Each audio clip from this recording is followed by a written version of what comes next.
Welcome back, everyone. Welcome back to another week, another edition of the Sparkling Tuna Cup, the STC number 94, your weekly dose of Tuna Cup action. I'm of course VIP. With me, I'm joined by these amazing players, by the people in chats, and by my plushies as well. Welcome one and all to our weekly open tournament here on the CranKy Ducklings, and the bracket is live. The bracket is stacked! Exclamation mark! Be in the chat to have a look back yourselves. As we jump into our first series of the broadcast, as we jump into our round of 16 match, and spawning in the right-hand corner of Ultralove, we have our Italian Protoss player. We have the red Protoss representing the Platinum Heroes. It is Letterlex. And spawning in the bottom left-hand corner, we have the blue Zerg player from the land of the UK, representing the Platinum Heroes as well. Ah, he's off racing as Zerg, baby. It is Eva.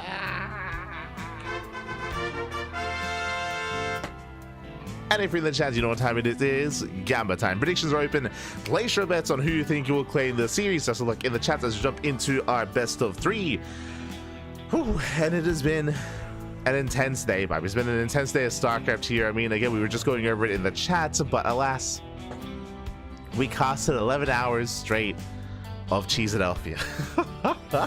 11 hours, Bob. Yeah.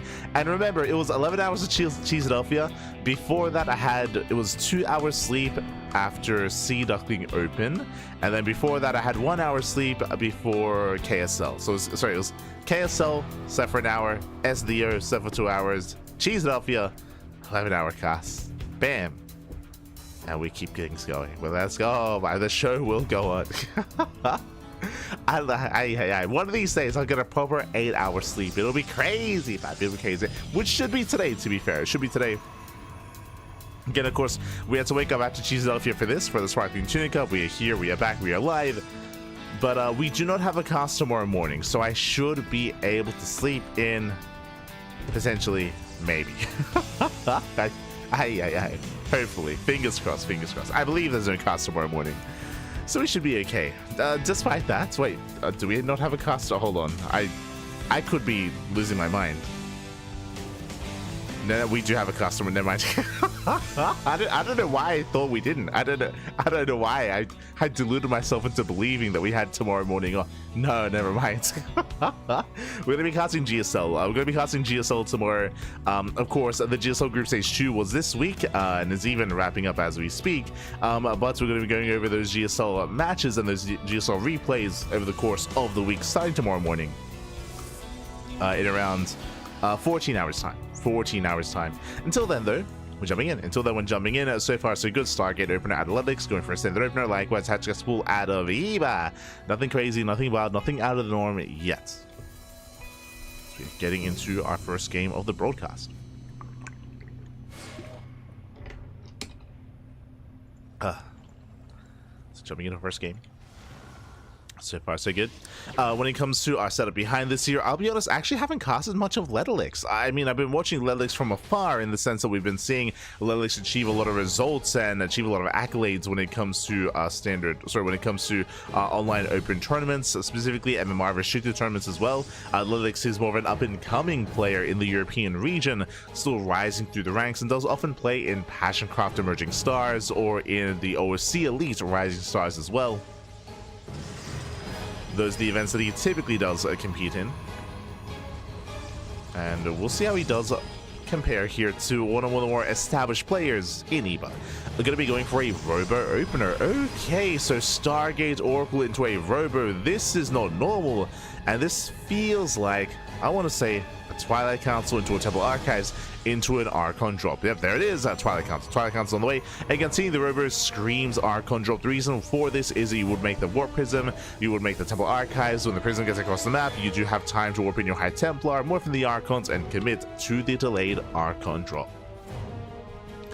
This is a build that is usually reserved and usually brought to fruition here by the Polish Proto scene, by players like Krystianer, by players like Mana as well. They're very fond of it. Gateways are being turned down. And we're waiting for that War Prism. If there it is, Prism is on the way, and show us the Temple Archives. There it is, Temple Archives into Archon drop. As I did mention, that's what a Robo follow-up does scream.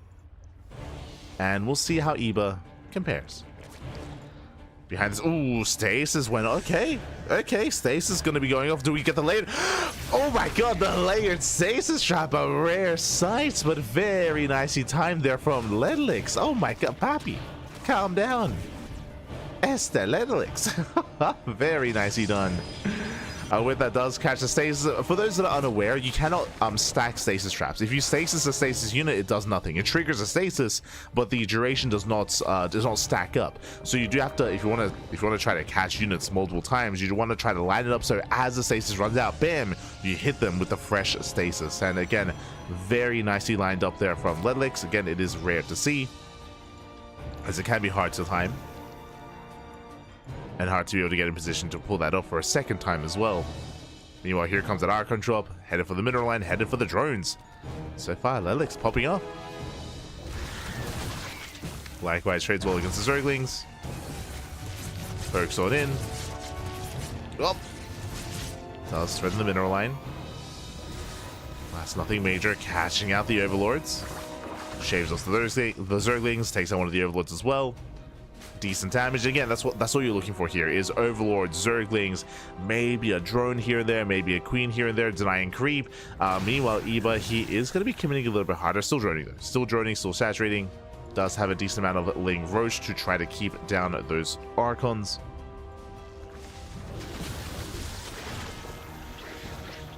Is keeping up. They threaten a counterattack behind this. We're building up Storm. Storm is on the way. Immortal production as well. Second Robo. Double immortal production here out of Ledlix. Yo, I know he's from Italy, but yo, are we... Do we have some Polish heritage here? Do we... Okay, yeah. A lot of the Polish royal players that do embrace this. You know, behind this all-in, it's gonna be going. We're gonna be going for an all-in here. We have a little bit of speed on the way.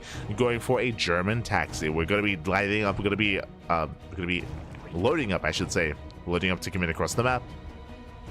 Eba does cut workers at 66.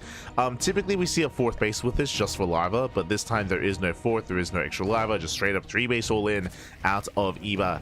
And either he kills Ledlix or he dies trying. Ledlix does confirm there's no expansion.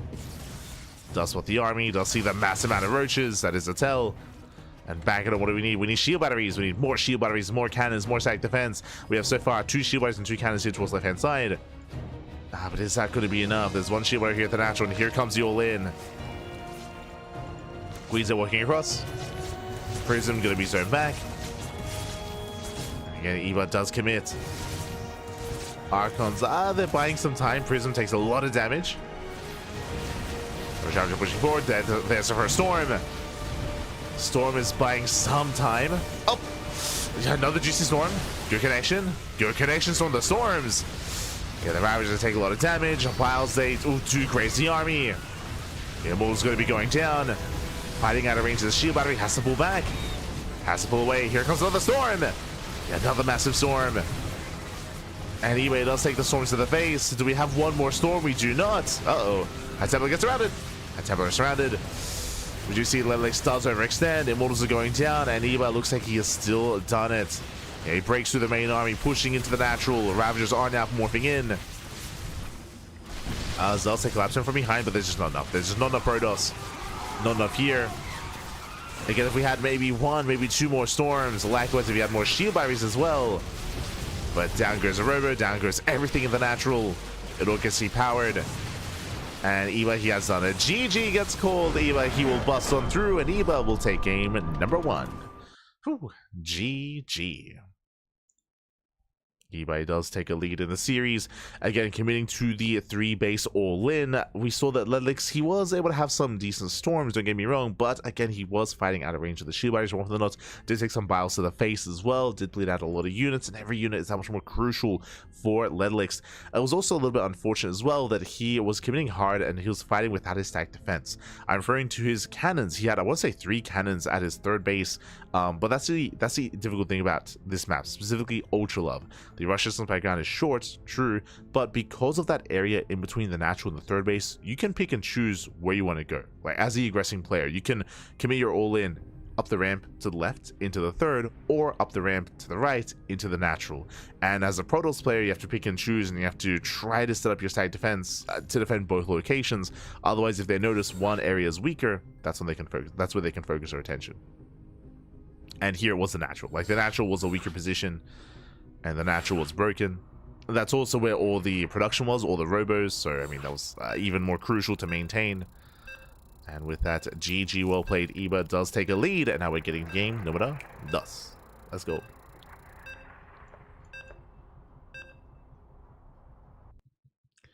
If you're running at the edge of the town. Oh right, yes. It was really cool to see, actually.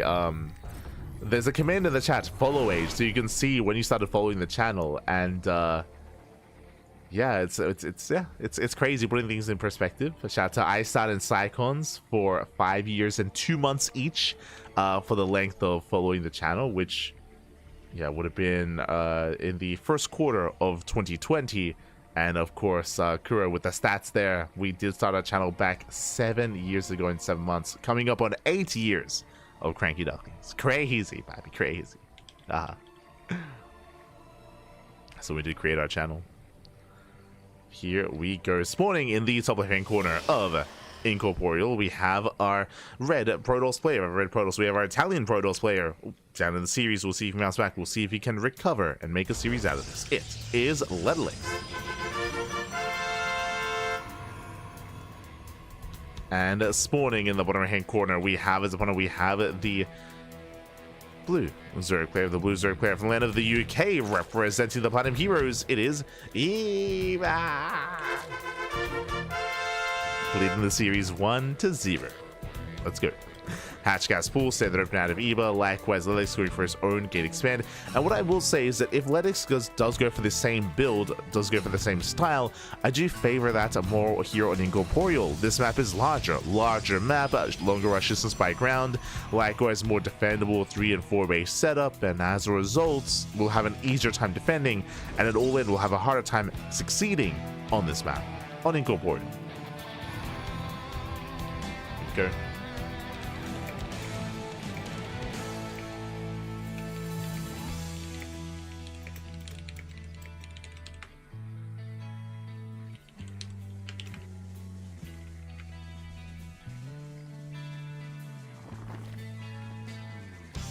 That's a follow time. I mean, that's when we made the channel. That is 7 years ago, 7 months, 8 days, and 22 hours. Crazy. So when we made the channel, many years ago. That's crazy. 7 years of Ducklings back. That was actually, I believe that was before we had our logo as well. Yeah.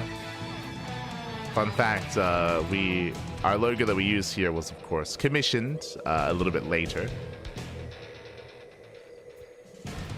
We used to have a different duckling, different logo. It wasn't really a logo, it was just a photo of a duck. It was a photo of Crank's plushie. But it was ours. Crazy.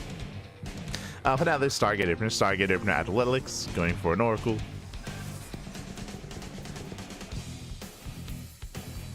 For the Oracle. 2 years, 2 months, 21 days, 21 hours. I wonder if you could probably math it out and determine what event we were casting that you followed on.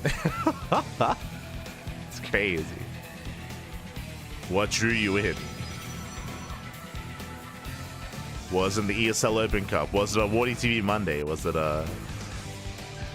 it Apprentice Esports? True, Apprentice Cup. Sentimiento Latino. Home Story Cup. It's crazy. La Batalla de las Américas. Was it IEM? True. IEM, ESL Pro Tour.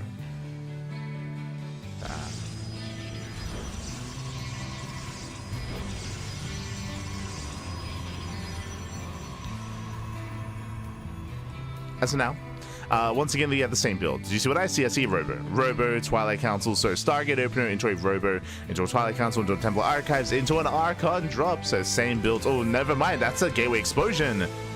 We're getting into 6 gateways. 6 gateways. This looks like a charge all in. Yep, there we go. Charge is on the way. So this time with the extra gateways, we are committing here to what looks to be a 2.5 base all in. We'll see how much we saturate the third. We'll see how much we dedicate to this. Oh my god, he's starting out more. He's starting out more gateways. He's crazy getting into an 8 gate setup. So it's going to be an 8 gate all in out of Ledlix. He is committing hard. And he is barely making any probes. Barely any workers. Is going to double down. I like how I mentioned, I was like, you know, all-ins, they're going to work less effectively here on Incorporeal, so Ledlix, you can go for the same build and have more success. It's like, no. we double down, Pappy, we double down. Okay, fair enough. I mean, it goes both ways, right? Where Eba is droning, he's saturating, does get a safety Roach Warren. Eba, does he notice the lack of saturation at the third, though? He should, as we can see here, only three probes, 0 saturation. This is essentially a fake expansion. It's just a fake third base. So 2 base all in here by Ledlix. Zealots move out across the map. Ooh, and they get spotted. Yeah, the army does get spotted by Eba. He does see, he does know. We need roaches. We need as many roaches as we can. Potentially spine crawlers as well. This expansion could be like 2, 3, 4 spine crawlers. 3 even. Zealots that have arrived. There are how many? There are 7 roaches to defend. Ooh, Zealots, they break through the lings. They break through the wall. Busting into the natural. Yeah, they do flood forward. Getting on top of the roaches. Blackbait's Roach Warren is going to be targeted down. Takes down the Roach Warren. No more roaches. Yeah, no more roaches to defend. And Eva, he is vulnerable. He's exposed. Ledlix, he might just barely have enough. Zealots take collapses over the queens. And queens are being forced back. Oh. Immortal is saved, just barely. Just barely does save the Immortal. Nice positioning behind those Zealots. A lot of roaches are going down. I will delay the Immortal though. Yeah, his Immortal is getting exposed. At the same time, Zealots say break through the Queens. Yeah, Queens are going down. And it looks like Ledlix may have just done it. I mean, again, no roaches. These are the last roaches. These are the last roaches. The final roaches here for Ledlix. He needs another warp in. Barely affording a couple of Zealots. It's still so close. Oh no, the Immortal. Immortal gets saved. And with a good juggling here, Ledlix, he does save the Immortal. He can't keep going. It's still so close though. Oh god. The Immortal goes down and Eba, he holds. Whew, he does hold on. GG, well played. He barely does survive, and Eba will take the series 2-0, advancing on over Ledlix. GG. GG, well played. Eba, he does claim the series, does take the 2-0. Very intense all in there from Ledlix. Barely was not able to pull it through though. Again, he was trading well, he was trading efficiently, killed the Roach Warren, got on top of the roaches, killed the queens, but did run out of steam. We saw towards the end, he had no minerals. Like, he was just running out of, even though he had 8 gateways, he could not afford to reinforce, he could not afford to keep going. He was just running out towards the end, and GG. GG, well played. The all in did run out of steam, and Eba will claim it. We'll claim the series, and let's catch up with the bracket. Let's figure out where we are and where we are headed. Let's go. Let us go. As we do catch up on the bracket here. From the top, we have ByuN. ByuN, he's going to be up against Ragnar. Oh, let's go. He's going up against Ragnar here in the first round. They're going to be facing off in a best of 3. Scrolling on down here, we have Lunacy. We have Lunacy versus Rebellion in a PvP. Some Korean on Korean action. They're facing off as we speak. Likewise, we have Percival. Percival takes down Medic Jr. We have Nicoract taking down Mocha. And we have Nicoract and Percival in a TBT over on the Americas server. Scrolling down, we have ShoWTimE. ShoWTimE takes down Bolkachin 2-0, waiting for the winner of Sebestis and Azura. That's a lot of Protoss. ShoWTimE, Sebestis, and Azura, they're all facing off. Scrolling down a little bit further here, we have Krystianer. Krystianer is up against Davlatos. They're currently mid-series, and the winner goes up against Eba in the next round. Let's go. Let's go. That's going to be our next series. That's going to be our next matchup. Ideally, we are going to be waiting for the winner of Davlatos and Krystianer up against Eba in the next round. Here we go. again, we gotta cast Zerg players while we can, Bappy, while we can. We have some Zerg representation with Eba, with Dave Latos, with Ragnar as well. But you know, we typically try to cast them while we can before it turns into PvP. Sparkling Protoss Cup is what we used to. Based on how things are lined up though, I mean the top 2 seeds of the tournament are ByuN and ShoWTimE. We'll see if anyone can stop them, and I want to believe that they can be stopped. Players like Percival, players like Nicoract, players like Eba, Krystianer as well, Sebestus. I want to believe that they can threaten some of these other big names, some of these other titans of the scene. Let's go. So best of luck to all those involved. Again, we'll see if anyone can stop ByuN and ShoWTimE from facing off in those finals. I believe they can. Just catching up in the chat. All this origin talk. Where did the Ducklings name come from? Came from Crank. J1 Choi. I actually have his keyboard. Fun fact, I have his keyboard. Yes, Kuro is giving a rundown of our name. But essentially, CranKy was he is a personality in Korea. He was on Axiom. For those who remember Total Biscuit, he had an esports pro team, a StarCraft 2 pro team called Axiom Esports, which involved players like Crank, Ryung was there, Impact, Heart, Alicia, Mia as well. They had a solid lineup, of course, and we were big fans. I mean, I was a big fan of Axiom, but I guess we kind of met on Crank's stream. Crank used to stream in English. This was back in 2013, 2014, era of StarCraft. He used to stream in English. He has some pretty good English, all things considered, despite being a Korean player, of course. And we all did, at least for myself, as a big Total Biscuit fan, as a big Axiom fan, did meet in Crank's channel. And Crank, his mascot for his stream was a duck. His mascot was a duckling. So because of that, you know, the duckling brand and Crank became kind of, you know, one and the same. Of course, if you know anything about, you know, the people that I'm mentioning, you would know that unfortunately, you know, Total Biscuit, he did end up passing away. Unfortunately, due to cancer. And as you can imagine, Crank was quite close to Total Biscuit. After said passing, did make the decision to stop streaming in English. Did make the decision to commit to casting in Korean and making content in Korean. So he stopped streaming. He stopped making content in English. Started focusing on the Korean side of things. And as his fans, we had kind of created a community. We were all in a Discord server, and we kind of wanted to do our part for StarCraft as well. We wanted to do our own thing. So our team name and our team isn't really directly connected to Crank. It is in the sense that it's a tribute. It's a tribute to Crank just because that's how we all kind of came together here, like myself, Kuro, Yaku, Steel Mold, Milk and Cookies, and many others behind the scenes. So kind of like to pay tribute to Crank, we called ourselves the Cranky Ducklings. Kind of again because Cranky, his mascot was a duckling, so it all kind of melts together. And yeah, that's how we began. That was back in 2017. We started hosting our own amateur tournaments. Back then, if you remember, Alima League was thriving. Alima League was a weekly Korean tournament, a weekly Korean Open Cup, organized by Oli and by Crank. Well, I should say by Oli. Crank was casting in Korean, and at the time we wanted to host our own tournament to kind of like lead into that. I think at the time we had noticed that there was a lot of amateur tournaments for Diamond players for the European scene and for the American scene, but not for the like Korean and Southeast Asian scene. Specifically, it was SCV Rush. They were hosting European events, and Proxy Tempest were hosting NA events. They were the two like big organizers for like amateur tournaments in those regions. And we're like, oh, there's like a gap here. Like there's nothing for like the Korean / Southeast Asian / Oceanic players. So that's when we decided to begin Sea Duckling Open. There were like other iterations of it. Like originally, I think we wanted to do like a viewer tournament or something like that. But basically, we saw that there was like an opening, there was like a gap to be filled. So that's where we started Sea Duckling Open.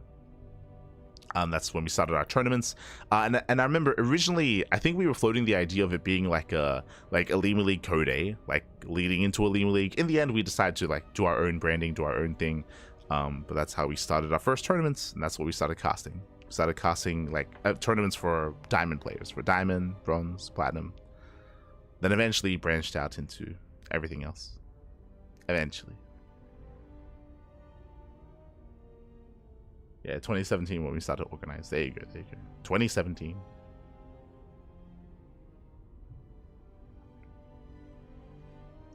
It's a long time ago.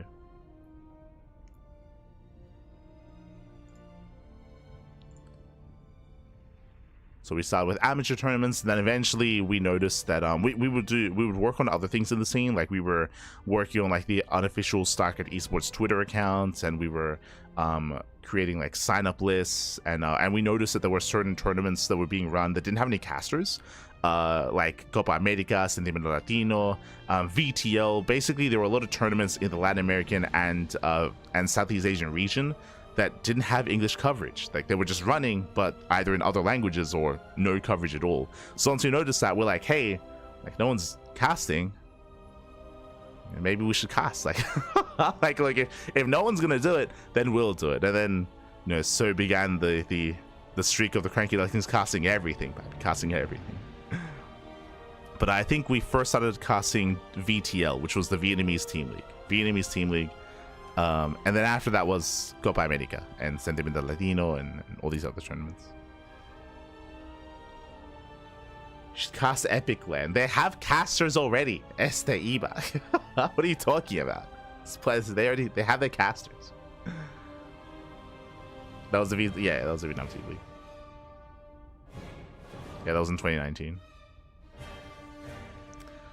So that was when we first started casting other tournaments, and then we didn't stop. We just did not stop. Indy hopped in because Girl played. I mean, he's a Polish caster though, so it's a little bit different. It's a little bit different. Maybe. The whole theme of the Ducklings is if no one's gonna do it, we will. Yeah, pretty much. Like if no one's gonna cast, then we'll cast back. We'll cast. We'll do it.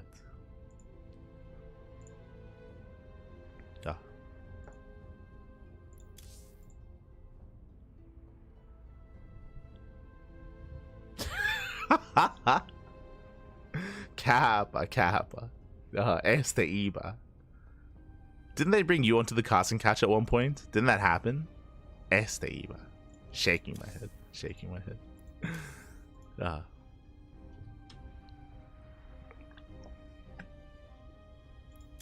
Hi. Once. There you go. Iba. Meanwhile, we're still waiting for Krystianer and Dave Latos. Are they, hope everything's okay. It's becoming a long series, Pappy. Oh my god. Excited for Nicoract versus Percival. 100%. It's gonna be a good series. It's gonna be good. So I'm just hopping on over to the Americas to try to find our players.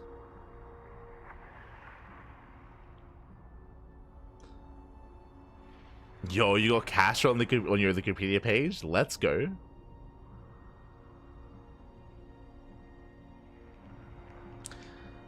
Meanwhile, shout out to Acer313 in the chat for the $10.90 gift for almost 8 years anniversary. Almost 8 years. Crazy. But my favorite thing is that we still interact with Crank. We still interact, and every now and then we cast the same tournaments. Like every now and then we show up, and it's always very wholesome whenever we're able to interact. Of course, we've kind of gone down our own paths, and again, Crank he's become really successful. Like he's like probably the biggest Korean caster at the moment, for sure. So he's probably the biggest caster in Korea. So very successful, for sure.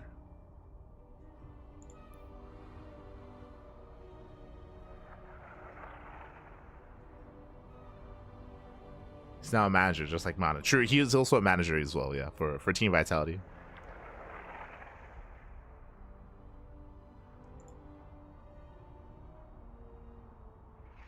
For sure. As we are getting some other updates here, looks like Sebestis does take down Azura 2-0 up against ShoWTimE in the next round. Up against ShoWTimE.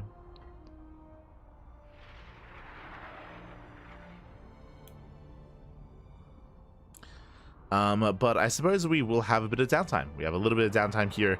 Again, players are still mid-series, so we're going to be waiting for Krystianer and Delatos to wrap up, and then we're going to be following our players into EBA, then into most likely lower semifinals. Just going to update, ByuN did just take down Ragnar 2-0. So we'll go on a short break, and when we come back, we'll have a next series. We'll have some more StarCat. Take this time to get some snacks, get some food, get some water, drain your disruptors, massage your marines, and if you want to help support the tournament, you can do so via Patreon. You can actually see... You can actually see our Patreon just under the bracket there, but currently we do earn 443 USD a month by Patreon, and 100% of that money goes towards the players. It all goes towards the tournament prize pool, and the next goal is at 500 USD. That is to boost the prize pool of Sparkling Tuna Cup even further. Again, the prize pool for this tournament and our other tournaments as well are just all funded via Patreon, so if you want to help support us, help us grow, that's the place to be. Otherwise, GG. GG well played. We'll see you guys soon after the break. See you soon. Bye. See you soon.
Welcome back, everyone. Welcome back. Whew, hope you enjoyed that lovely brutal OST as we returned. We returned with the quarterfinals of this week's Sparkling Tuna Cup number 94. And spawning in the right-hand corner of ley lines, we have the Polish Protoss player. We have the blue Protoss representing Offside Esports. It is Krystianer.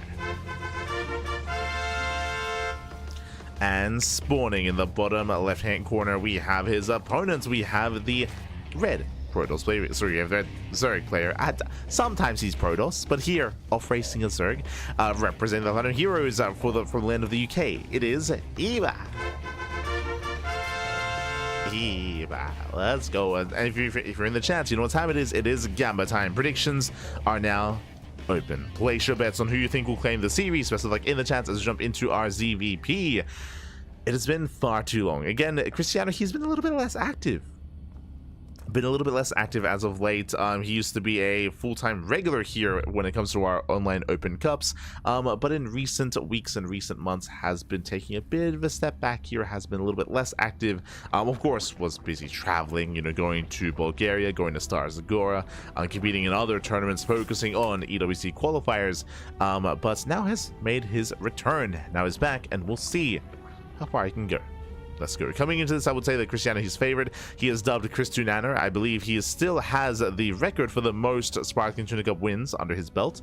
He has won the most, more than anyone else. I think ByuN is second. And Krystianer is still first.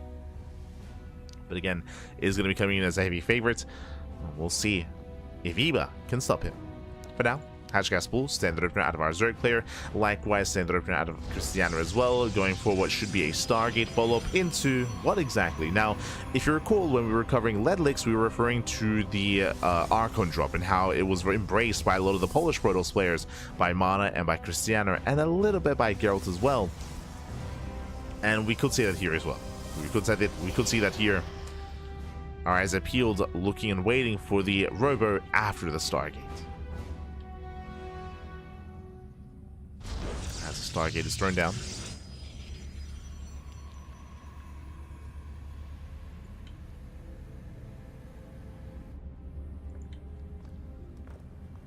It's going to be thrown down. Third base is being taken.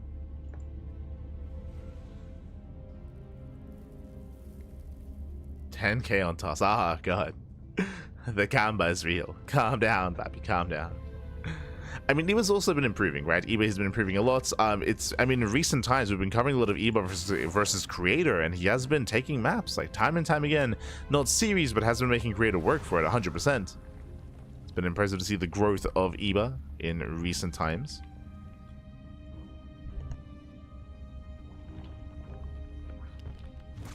We shall see. Double Adepts moving in. Two Adepts taking one-shot drones as they make their way towards the natural. Shading into the main. Lings are keeping up. Drones do pull away. So far, one drone goes down. Just the one. But he will defend. He defends. He shuts down the Adepts. Link speed does kick in. Behind this, now we can counterattack and try to hit the third base of Krystianer.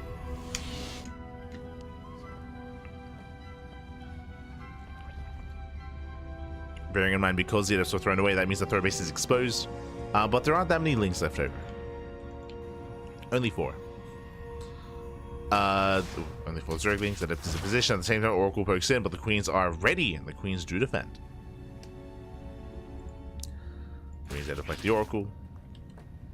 Links, they poke the third, but again, there just aren't really enough links to really threaten the base. With that, Krystianer, he is holding.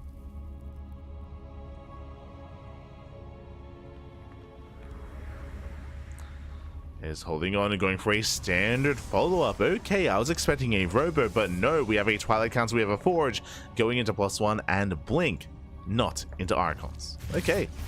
Ooh. You know, Krystianer does dive in, it does get 5 up to, almost 6 drone kills. Does, oh good.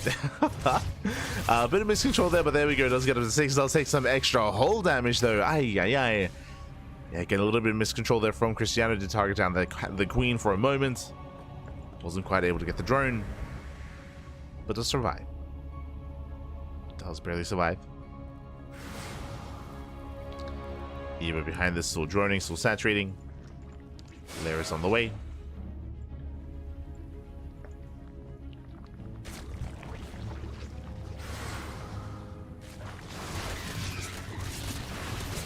Slings are going to be collapsing in. Catching at the Adepts. And 1, 2, 3 Adepts do fall. Nice pickups. Eba, he holds. Behind this going to +1 range. This tells us that this might lead into a 3-base Hydra all-in. Basically, we're assuming that Eba's going to drone up to 63, get a 4th base just for Larva, and then just commit with Mass Hydra. But we'll see if he goes for it. As he has no Roach Warren, just waiting for the lair, waiting for that Hydra Den. Your Hydra Den is going to be on the way.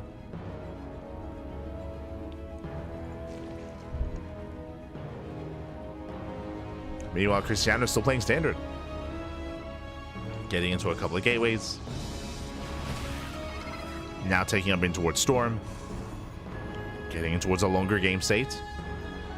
And our eyes is going to be on Eba here. We'll see, does he drone up more than 66? Does he saturate his 4th base at all? Does he tech at all, more importantly?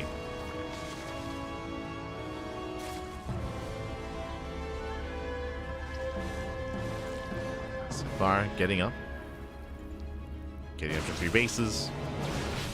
Stalkers that have arrived. Eba, he should have enough to hold. Oh, it's going to be close. It's going to be close. The base, it's going to be denied. And Eba throws that infestation bit. He's teching. He's teching up. He's not going for an all-in. He's working towards lurkers.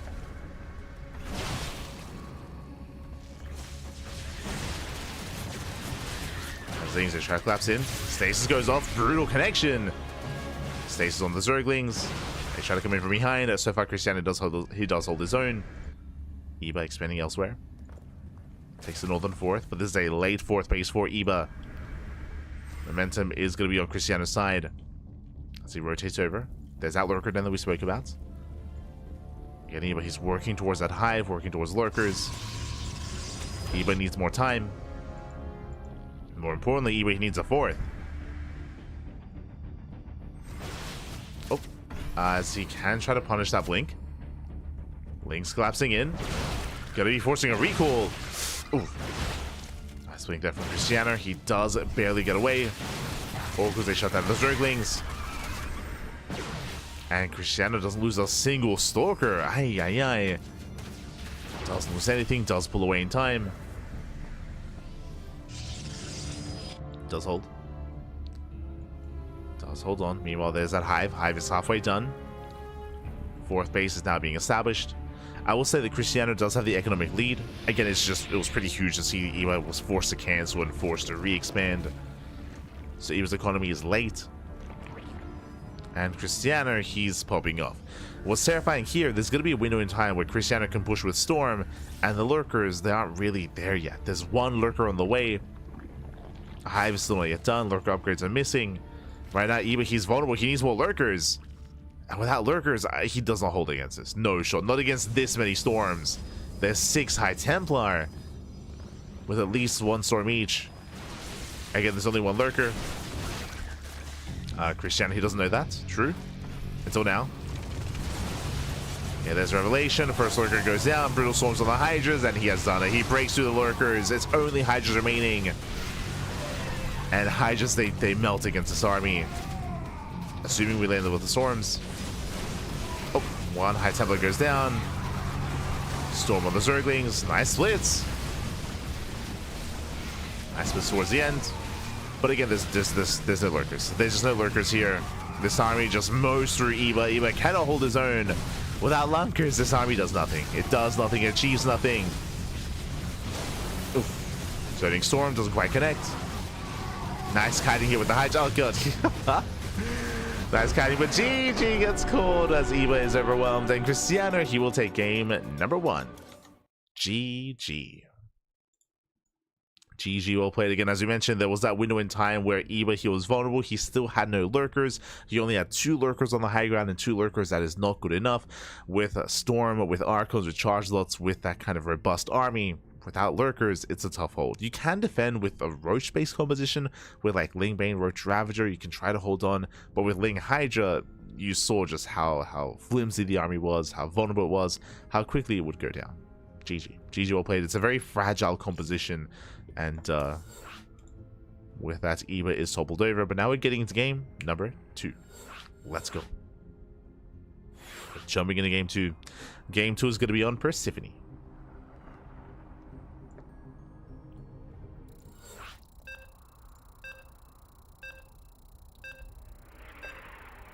Game 2.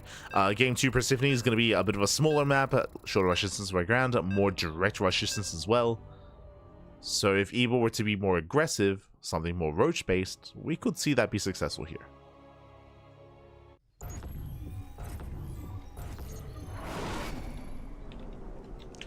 As spawning in the bottom left hand corner of Percival, we have the Polish Protoss player. We have the blue Protoss representing Offside Esports. It is Krystianer. And spawning in the top left-hand corner, we have the red Zerg player representing the Final Heroes from the land of the UK. It is Eva. Down in the series, we'll see if he can bounce back.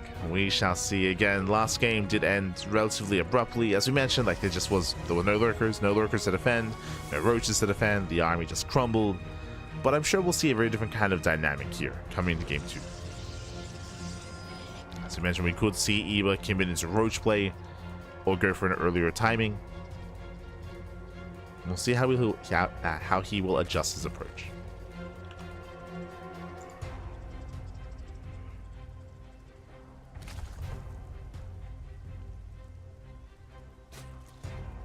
Likewise, I have confirmation that Eva, he's the final Zerg player in the tournament, papi. Let's go. Can we get a couple more games with him before all the Protoss? We'll get there. We'll get there. I say that we have some nice Terran representation as well. True. Some nice Terran representation.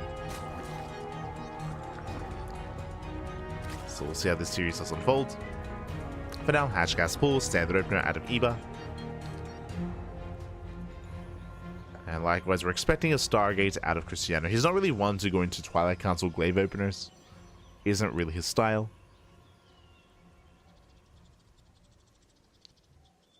Not often, at least.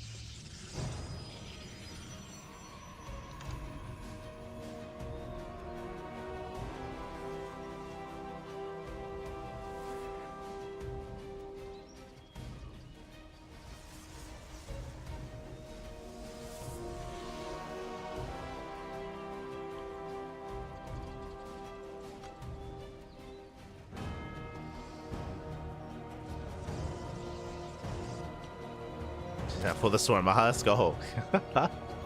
As is going to be the Stargate opener out of Krystianer. Again, nothing crazy, nothing wild. Just going for the Stargate into Oracle. Into our follow-up.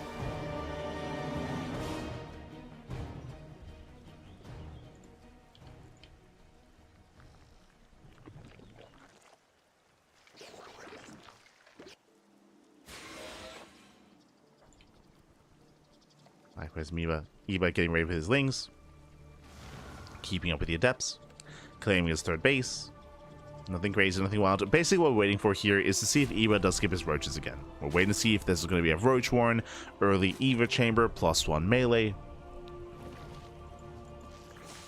We'll see where he leads us in terms of tech. Or even a fast lair. But now Adepts, they do shade into the natural. They can one-shot drones. One drone goes down so far. Just the one.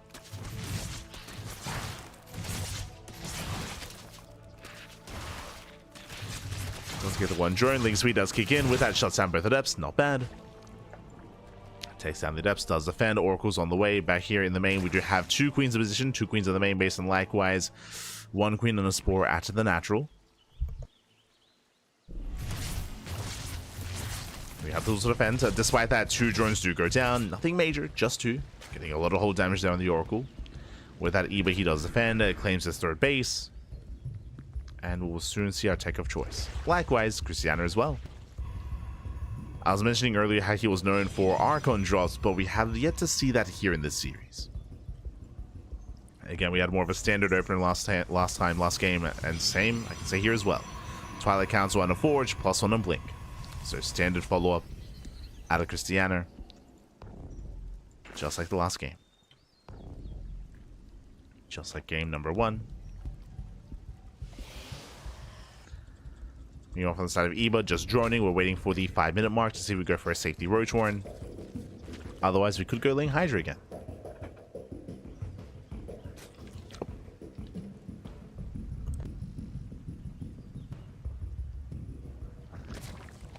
And speaking of, there it is, safety Roach Horn.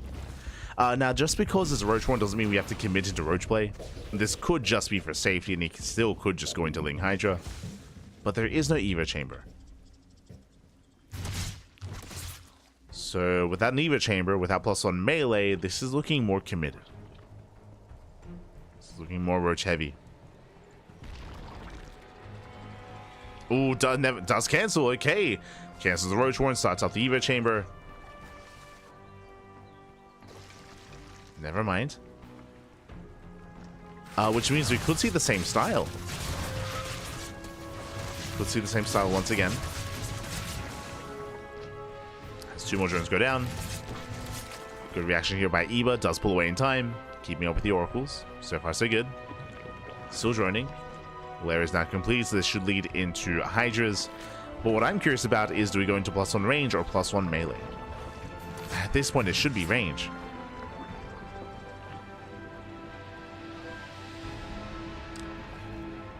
Meanwhile, Krystianer just chilling. Going in towards Storm. Temple Archives on the way. Into Storm. There it is. Range upgrade. So this is very similar to last game. Very similar. Which means Eba, he has a choice to make. Does he drone up? Or does he take up in towards Lurkers again? That's the same thing. Does he drone up and take up into Lurkers? Or does he cut Workers and commit with Ling Hydra?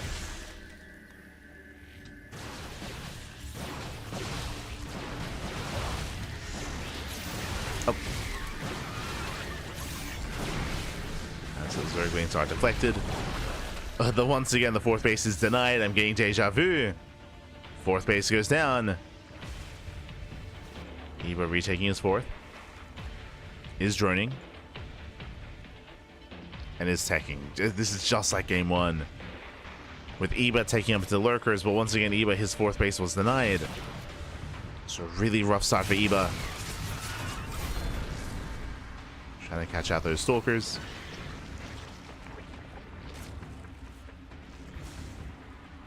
Trying to.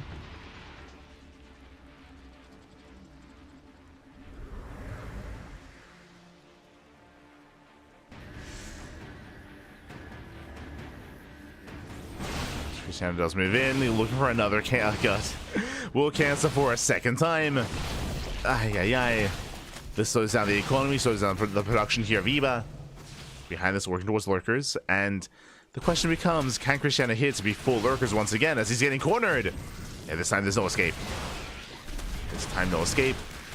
Hydras, they collapse in, and every Stalker's gonna go down. Massive pickup. Catching at how many? 11 Stalkers. Okay. Strong start. Takes down all the Stalkers. And what this means is that now that Storm timing is that much weaker. Now it's a weaker Storm timing. Now there's a higher chance for Eba to survive and make Lurkers. There's now a higher chance. Oh. Charge is done. Main army pushing out. Warping in more High Templar. At the same time, Krystianer, he wants that 4th for a 3rd time. Oh god. Not again, Bappy, not again. Meanwhile, Lings, they do flood into the mineral line. No shield battery, no cannon, no defense. 11 probes go down. Nice run by. Meanwhile, Ling Hydra's keeping up. There are plenty of storms, though. Base gets surrounded. Storms are coming in. There are 3 Lurkers to defend. 3 Lurkers barely in time. Meanwhile, no detection. Eba, he's holding. He's holding on. He's got his Lurkers. I say that the Oracle's coming in for a revelation. And he... Oh, doesn't quite... Oh, does get one. It does get one. Reveals everything. Eba, can he hold on? Lurkers are exposed. Brutal storms. And he gets 1. He gets 2. There's 1 Lurker left. The 1 Lurker remaining. As we do land 1 final storm, the Lurker does survive. And Eba holds. Eba, he's holding. Just barely. Oh, God. Never mind. There are more Zealots. There are more Zealots. Krystianer, he's out of Storm. He's out of Storms here. But at this point, he might not need it. He might not need it.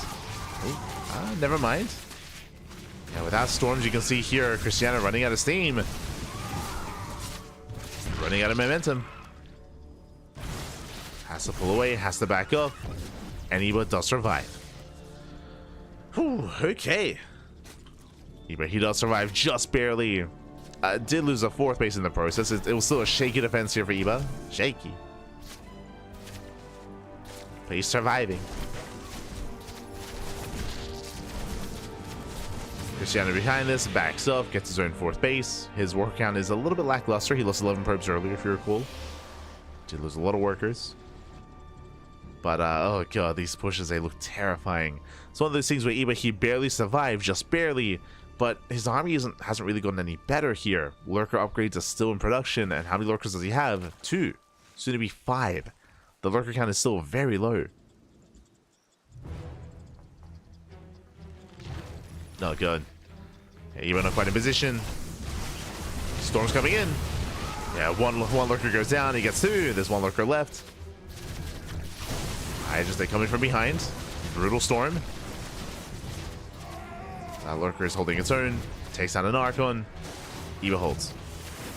Iba, he's holding on. We need more zealots here. We need more reinforcements. Prism is across the map. So let's jump into the main. Ooh, and Iba does overreact to this. It does rally everything into the main. Zelsa was the 3rd, and 19 drones going down. That is insane damage. Iba, his holding on, does take down the Oracle. But Krystianer, he doesn't have to push in. He's done the damage. He's been denying bases. He's been getting some mineral lines. At this point, Krystianer just has to chill, calm down, and get another base and start taking. From here, he can work towards Colossus, work towards Colossus, I would say. Work towards Skytoss. He can take up. And there it is, a Fleet Beacon and a 2nd Stargate. As if on cue, Skytoss is on the way. 2 storms do land. There are only 2 storms. Getting up to a triple Stargate. And again, Krystianer, he doesn't have to push in. Like, he doesn't have to break him. Doesn't have to try to break Iba. He's free to just back off, deny creep, and saturate.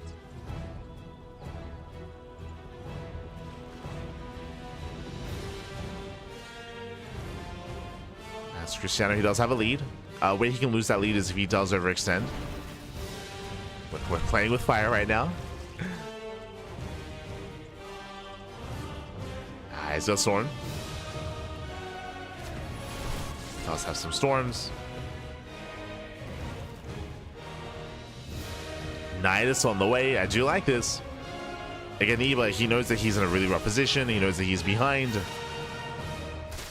So a well-placed Nidus into the main base can end the game. Iba, he has a chance.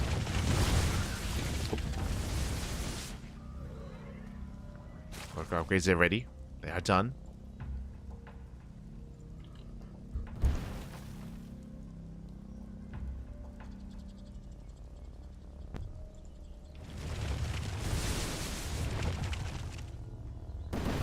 Krystianer is rotating over. Does recall back home.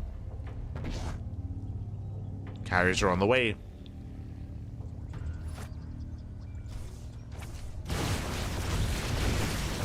And Iba, he still has a chance to get damage before the Skytoss.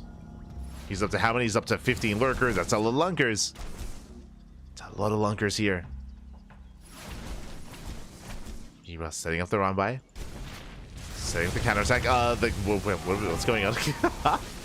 I was like, why is the carrier suddenly here? What's happening?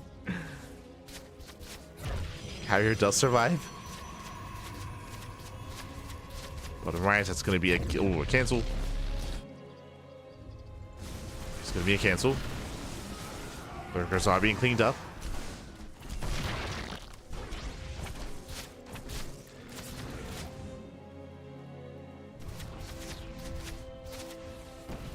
Krystianer does split up his army. Deals with the Nidus. Meanwhile, Nidus into the main. Does Krystianer, does he notice? Oh, he has. Okay, he does notice. Does warp in, shuts down the Nidusworm. Likewise, does catch at the Overseer as well. And now I have to be concerned for Eba. Eba, he had a moment in time. There was definitely a period here where he had momentum, where he had potential to pop off, to get across the map. That window is closing. That window is closing. Oh, I haven't seen this carrier skin before. Like, from a pro player. Interesting. Okay. Like big giant crystals. As Krystianer, he's moving in. Does push forward.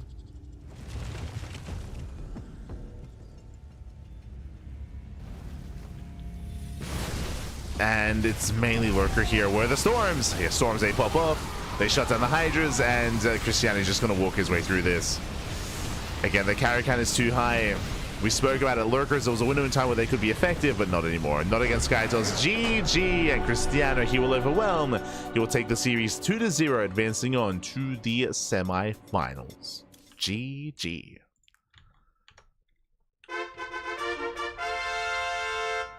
GG, well played again. Eba, he was outscaled here. He was able to survive the initial aggression and survive and build up a lurker count. That's true, but he wasn't ready for the Sky Toss. As the game progressed, as time went on, his arm was just getting worse and worse. The Sky Toss did overwhelm. He was working on the Spire, but didn't have time to get into and invest into Corruptors and get into upgrades. Likewise, because the base count was so low for so long, didn't have the economy to overwhelm Krystianer either. GG. GG, well played. With that, Krystianer, he does claim the series, and with that, we're going to be following Krystianer into the next round. Let's catch up on the bracket. Let's figure out where we are and where we are headed. Ooh, oh, we'll get there. We'll get to the raffle. La Rifa, we'll get there. As, oh my god, from the top, we do have our semis. We'll let our players know.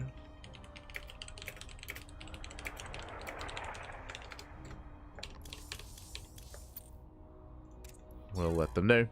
Up next is going to be ByuN. ByuN takes down Rebellion 2-0. Percival takes down Nicoract 2-1. And up next, we do have a TVT between Percival and ByuN over on the Korean server. Meanwhile, ShoWTimE takes down Sylvestus, and ShoWTimE is going to be going up against Krystianer in the lower semifinals.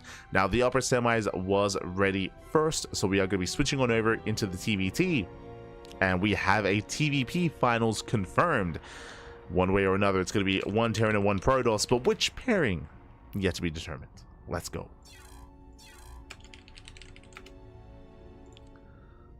So we are setting up and heading on over.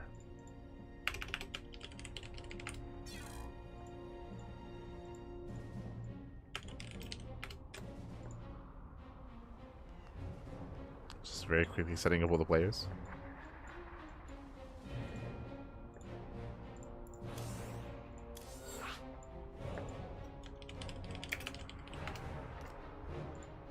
Beautiful.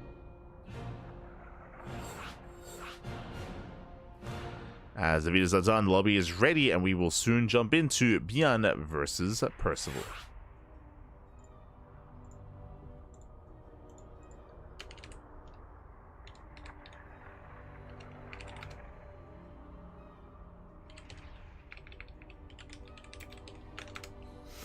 God. Okay.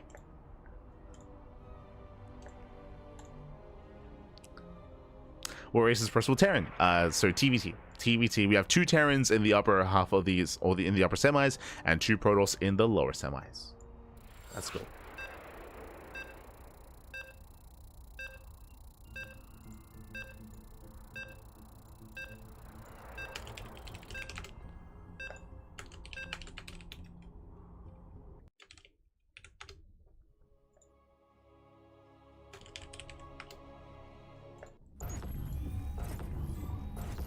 Setting up all the players. Oh. And spawning in the top right hand corner of ley lines, we have the South Korean Terran player. We have the red Terran representing ShoWTimE Rebellion. It is ByuN. I'll get my VPN ready.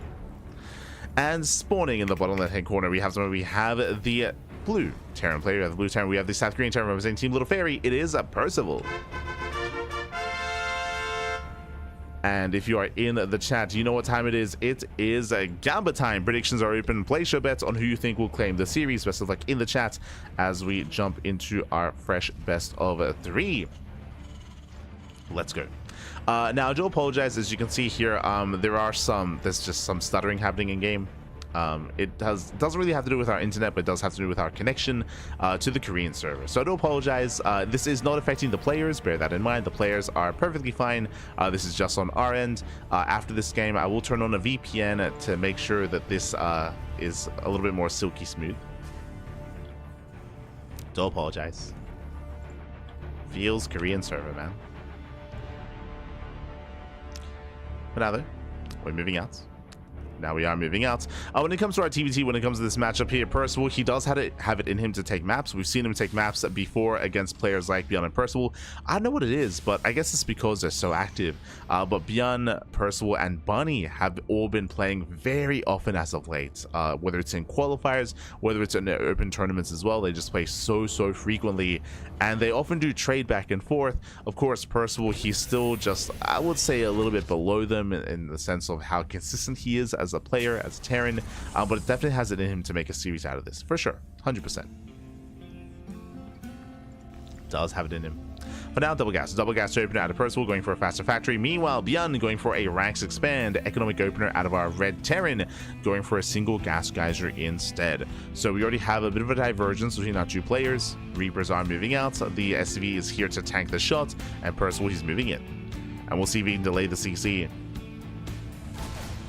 Does break forward.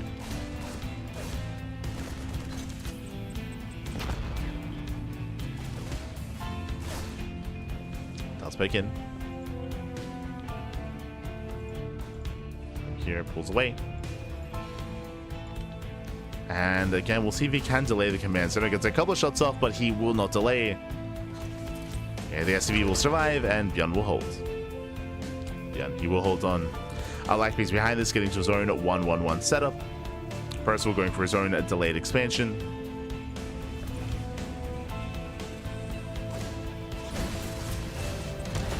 Percival does jump in.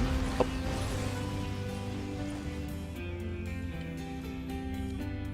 Gotta be forced back. Players are setting up. And we're just now getting to our add-ons of choice. Here we have our early Cyclone production out of ByuN. So going to Marine Cyclone, at least early on. Instead we have Percival going for his own Starport, his own Tech Labs as well. So just trying to be active. Does focus on the Hellions, not bad. Again, do apologize for the stuttering. just had to put up for it. Put up with it for game 1. Yeah, nice start stepping here out of ByuN. Takes down the, oh my god, the Reapers! Reapers do go down. Nice target firing out of ByuN. Shuts down the Hellion, and ByuN does defend. Bearing in mind that ByuN, he went for an economic opener to begin with, so he already has that worker lead. Shuts down the main army, and ByuN, he maintains his lead. How does Percival respond? Third TC. Third TC is on the way. Percival building up towards a more, or try to get into a better economy here in the mid game. Alas, ByuN goes for his own third TC as well. For his own third.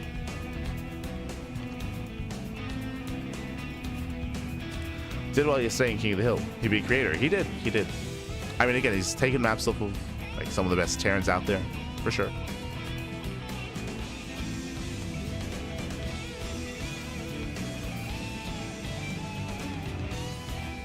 For sure. As ByuN does move out, Raven towards the main. Double Cyclone here towards the natural.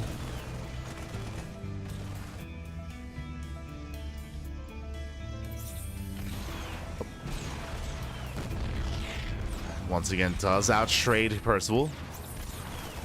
Trade somewhat 1-to-1, 1 for 2.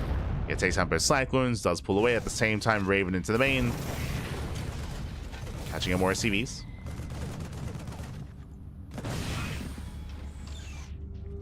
More workers going down.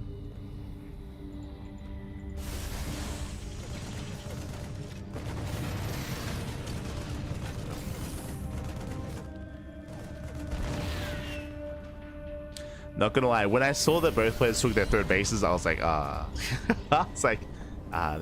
This game is gonna last a little bit longer, isn't it? It is. Aye, aye, aye. Which isn't a bad thing. It's just unfortunate, just because, you know, we're stuck in this kind of game state with the stuttering.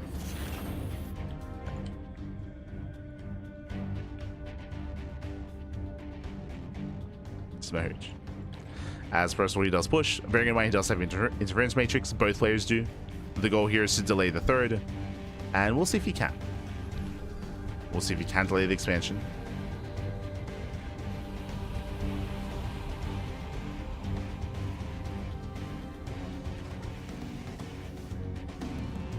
Percival, he pokes in, pulls away. So far, ByuN, he's holding on. Thankfully, Percival, he doesn't overcommit. He doesn't lose his Raven lead, or his Raven count, I should say. Doesn't overextend. He pulls back. Setting up at the third. Setting up at the third base instead. And we'll see if ByuN can find more success. Again, they both have an equivalent Raven count. Vikings are slightly in favor of ByuN. Tank counts are equivalent. Comes down to our positional play. Percival, he's aware of the location of the army. He is ready.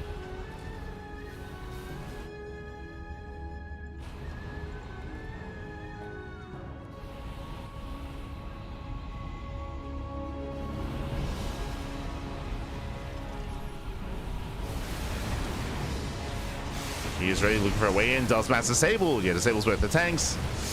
Order Tower's going to be thrown down. Percival trying to make a stand, but the tanks, they break through. They break on through. ByuN, who will break through the siege line. Likewise takes down most of the Ravens.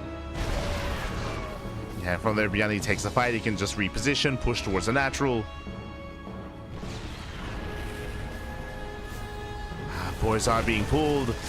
Percival going to try to break in. At least on no order towers, but it's not going to be enough. With these three tanks, GG gets pulled. ByuN does overwhelm, and ByuN takes game number 1. Ooh, GG. GG, well played. Hold on. I'll turn on my VPN. Un momento.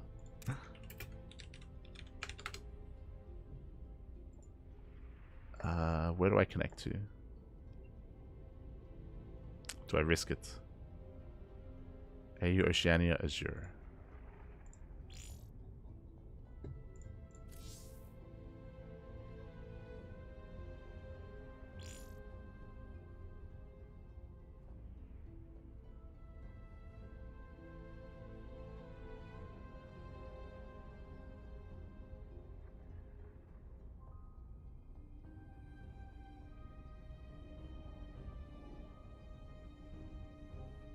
Hold on. Hold on.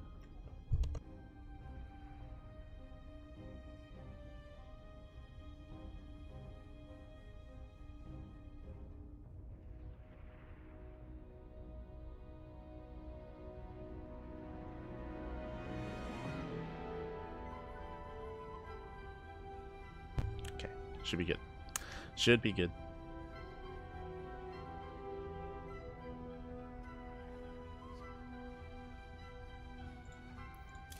As game two is going to be on Ultra Love. Again, do apologize for being a little bit out of it in that last game, but ideally we should be silky smooth coming into this. It's always a little bit of a gamba, a little bit.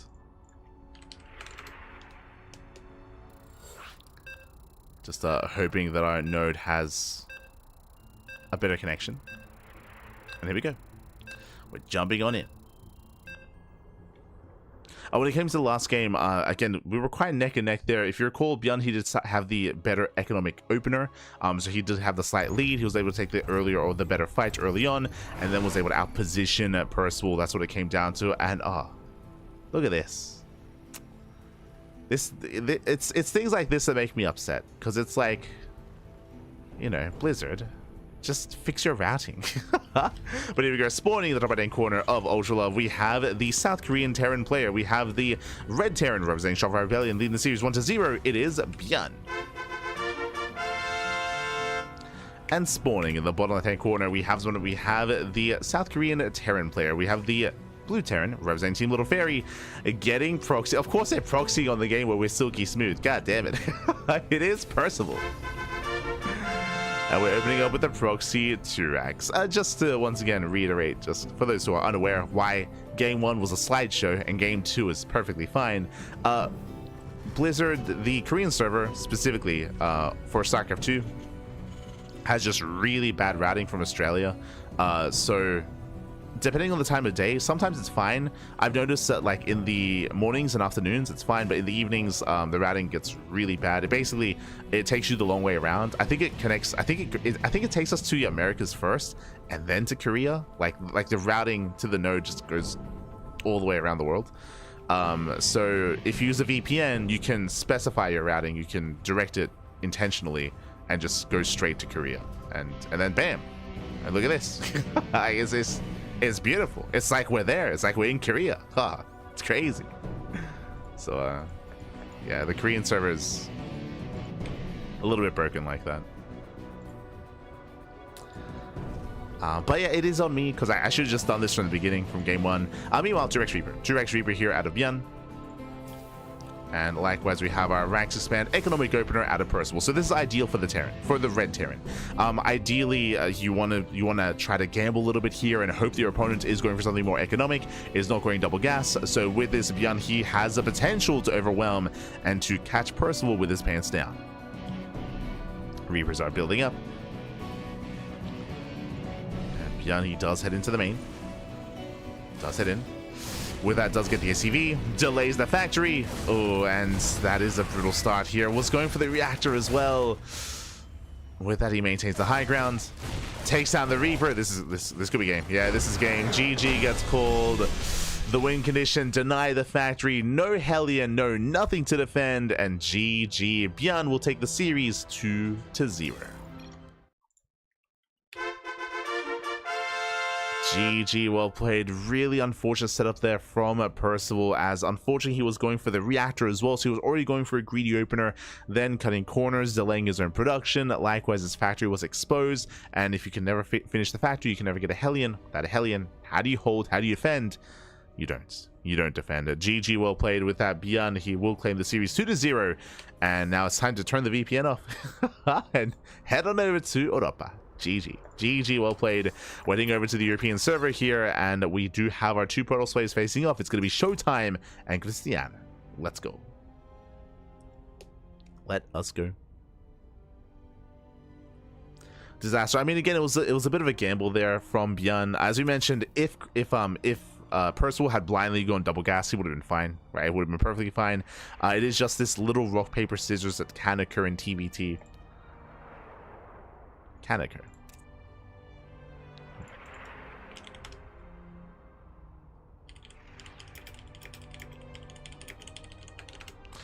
But with that, congratulations here. Up next, we do have our next pairing of players here. So ByuN does advance on to the grand finals, but who will join him? We're here to find out. As up next, we have a PvP between Krystianer and ShoWTimE. Let's go. Let us go. Our PvP is upon us. Demahar. Yes, exactly.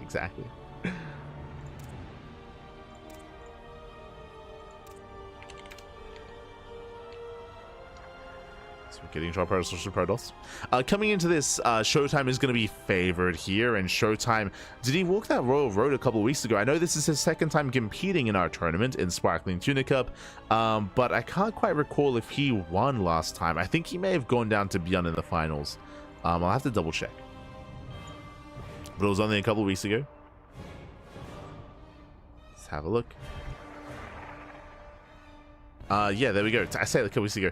It was back in April. It's been that long. But back in April, the Sparkling Tuna Cup number 87 was actually finals between ByuN and ShoWTimE. That was the first time that ShoWTimE did actually compete in our tournament, and he did make it all the way to second place. We'll see if he can meet that score, that rank once again, or even exceed that, as we have ShoWTimE for the second time in Sparkling Tuna Cup. Let's go. Let us go. As vetoes are underway.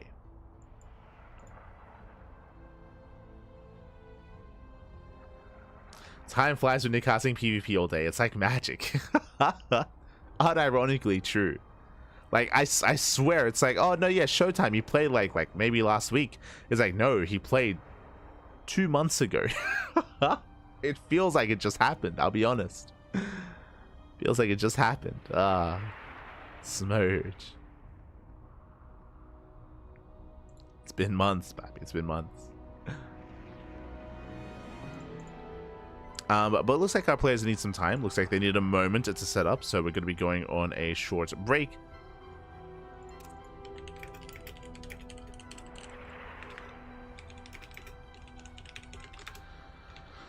And when we come back, we'll have the semifinals. We'll have Krystianer and ShoWTimE as we're nearing the end of the broadcast. Again, there's only 2 matches left, 2 series remaining before we do wrap up the lower semis and the grand finals thereafter.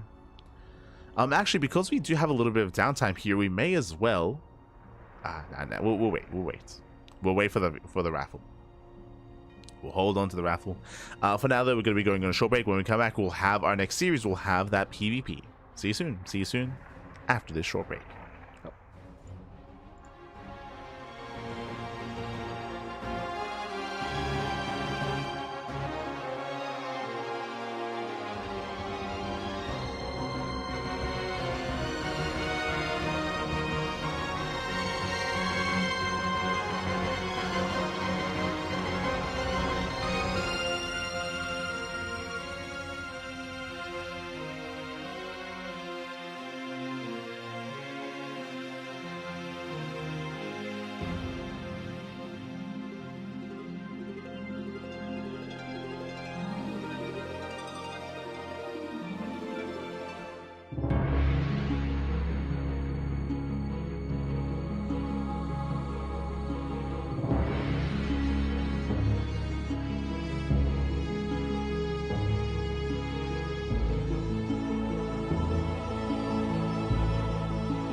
Welcome back, everyone. Welcome back to the Sparkling Tuna Cup number 94. Welcome back to the semifinals. We just wrapped up our first semis, our initial TBT, and ByuN is waiting in the grand finals for the winner of this very series.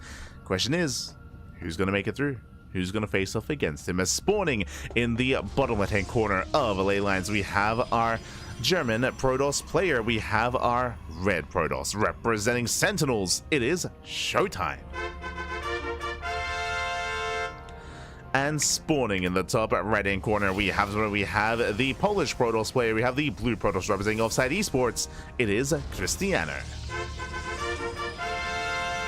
And if you're in the chat, you know what time it is. It is Gamba time. Predictions are now open. Place your bets on who you think will claim the series. Just like in the chat, coming into this ShoWTimE, he is dubbed the top 2 Protoss in all of Europa. He's a very, very strong player in his own right, one of the best players in the world. Likewise, Krystianer, he's been rising through the ranks amongst the European scene over the past couple of years. He is known as the Tuna, the big tuna, if you will. He's one of the most sparkling tunas in the history of Sparkling Tuna Cup, and we'll see how we can compare. I mean, I can see this going to the ace match, 100%. I can see this going all the way to game 3. I can see this going the distance, but the pressure is on for now. Do have our 2-gate opener out of Krystianer. Likewise, ShoWTimE going for a gate, Cyber expands. So economic opener, basically the max packs opener out of ShoWTimE. Krystianer going for something more aggressive and going for what looks to be a proxy robo. 1 base all in out of Krystianer. He did scout earlier. He did confirm the lack of extra gateway. He is aware of what's going on. So again, greedy build here by ShoWTimE, is being greedy. Now, following this, we should be seeing a Stargate, and from the Stargate, we can then start Void Ray production. But ShoWTimE is yet to really realize what's happening. No Pro Scout. No shot. 0 scouting out of ShoWTimE. Very greedy. He doesn't check at all as to what's going on, and is going to rely on a Sentry Scout. Meanwhile, the 1 base all in is upon us, and again, ShoWTimE has no idea. And I understand that he's known for being in the wall, he's known for his defensive play and defensive prowess, but he needs to know what's going on first. And here comes that hallucination. Here comes the Haluk. Probe is going to be chased down. There's that Stargate in the way. Hallucination, I believe, will... Oh my god, he does graze the edge, but he does not scout. The proxy is in the dark, is not aware what's going on, but he will get eyes on lack of pylons. Gets into the main base. He will confirm no expansion. No expansion. Likewise, he confirms only 2 pylons. He knows that there is a proxy. He knows that something is wrong. Something doesn't add up here. And he's getting ready. Shield batteries on the way. Behind this, there we go. Backup shield battery in the main. And he has to make a choice. Does he go straight Void Ray? Does he go Oracle first? Oh, that was... I was not expecting that. Phoenix opener out of ShoWTimE. Now, Phoenixes can be very versatile. They can, of course, focus down the Prism with their anti-air. They can also lift the Immortal. They can lift and crowd control the Immortal as well. So the Phoenix does have a lot of utility here, for sure. Speaking of, Phoenix will chase down the Prism. Meanwhile, there are no Stalkers, no anti-air, only Adepts. The Prism not long for this world. 0 anti-air here for Krystianer, and he will lose that Prism. Massive pickup. At the same time, Adepts, they are denied. They attempt to throw in the shade. This is just brutal here. Prism goes down. 0 Stalkers, only Adepts. Immortal comes in, but nothing shoots up. Nothing shoots up. So he takes down an Adept already. And the Prism and Krystianer, this is just falling on its face. Now making some Stalkers. Now can shoot up. That's after he lost the Prism already. Like, he's lost so much momentum.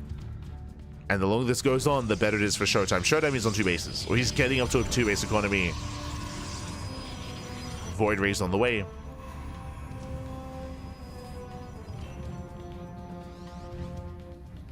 Void Ray's on the way.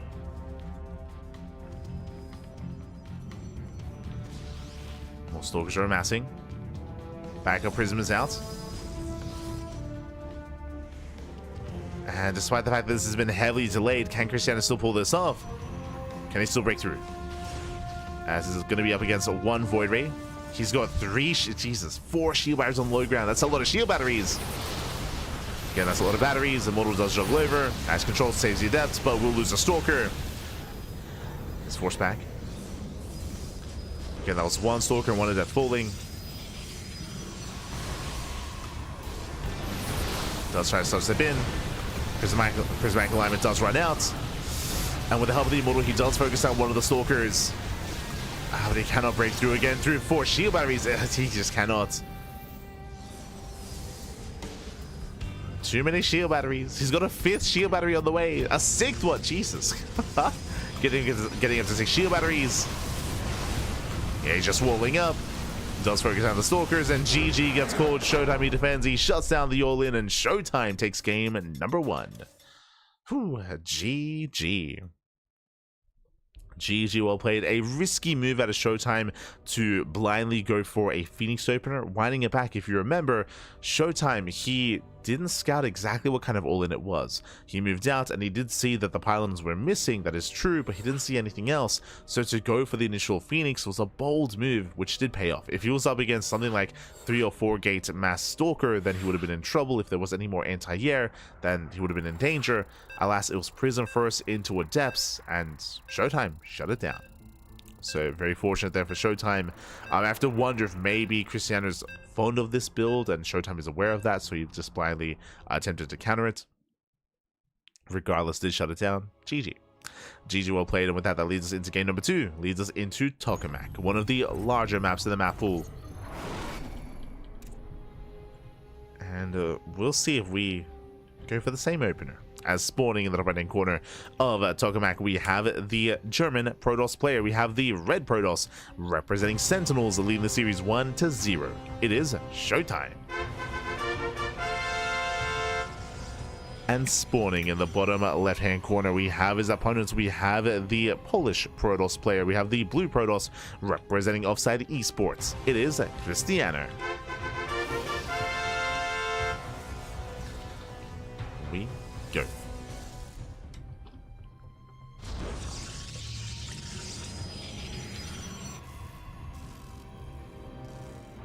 So we do open up. And I wouldn't be opposed to ShoWTimE going for the same opener, going for a Gate, Cyber Expand, especially on Tokamak. But it does feel very risky not to probe scout. It does feel risky. Krystianer does rush across the map. Behind this, going for the second gateway. There we go, 2-gate opener out of Krystianer, 2-gate opener out of ShoWTimE. Okay, after a crazy game 1, we're calming things down here in game 2. Standard openers and even a probe scout out of ShoWTimE. So everything's looking a little more normal this time. And now Krystianer, he'll be less willing to go for an all-in. Less willing. Pokes in. Oh, speaking of proxy, hello. ShoWTimE is setting up here in a prime location for a proxy Stargate. Okay. Island is thrown down. I mean, again, this is going to be short rush distance by air. The Stargate would make the most sense. Meanwhile, Krystianer does scout, does confirm the pylon is missing. The pylon is nowhere to be found. Something is wrong. So Krystianer, he's aware.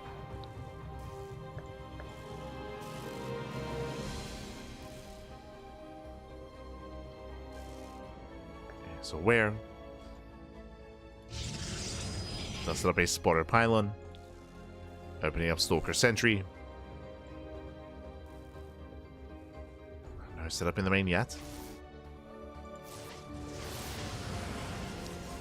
There goes that hallucination. Does hallucinate. Oracle's soon going to be on the way. Krystianer still not quite ready for it. As he will confirm the expansion.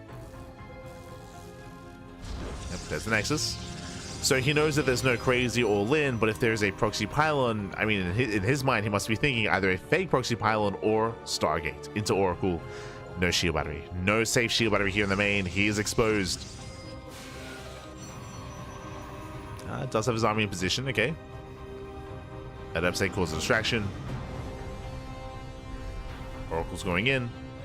Hallucination will confirm. And Krystianer is ready. He does keep up. He is ready. Sends away the Oracle. So far, so good. Likewise, Blink is on the way. And as it stands here, Krystianer, he's in a better position, right? He's getting into Blink. It's already in production. Natural's being taken. I mean, for both players. Has sustained no damage, but now we're up to 2 Oracles. Now he can one-shot.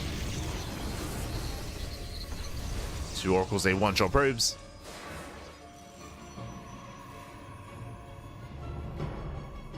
Krystianer, ShoWTimE, he can threaten. Commits to the shade. He gets 1, he gets 2. Getting to 3, 4, 5 probe kills. Oh my god. Oracles, they do race back. Not a bad trade. Losing 2 adepts for 5 probes. Say a better trade for ShoWTimE. And what's important, the Oracle survived, and they haven't taken any hull damage, so they can always go back in. They can go back in. Both players taking up into Blink. Gateways are on the way. Of course, Blink is going to be faster for Krystianer. That is his advantage. And we'll see if we make use of it.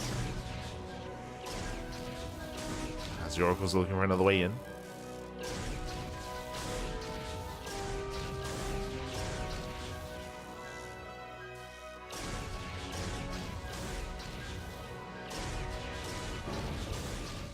Looking for a way in. We can see Krystianer trying to pin down those Oracles. So far, unable to. Does rush into his 3rd. Okay. Before we even take any extra gases, just rushing to the 3rd. You have my attention. ShoWTimE not too far behind. As he does scouts. Does scout, does respond. Likewise taking his gases.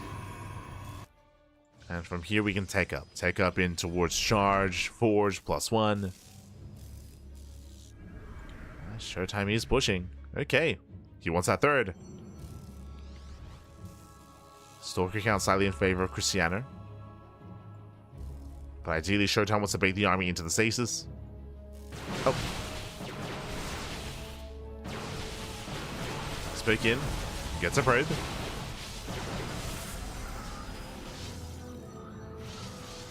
Does get a worker.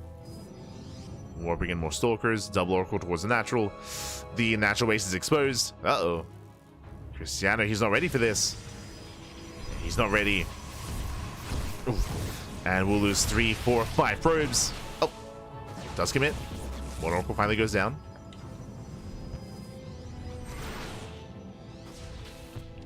One Oracle falls. Krystianer's is taking a lot of losses though. Still taking a lot of hits. ShoWTimE taking up. We have +1 on the way for both players. Charge on the way for ShoWTimE. Krystianer, he has yet to begin charge. Right now, just sticking with a mass gateway, mass Stalker composition. Still quite tense.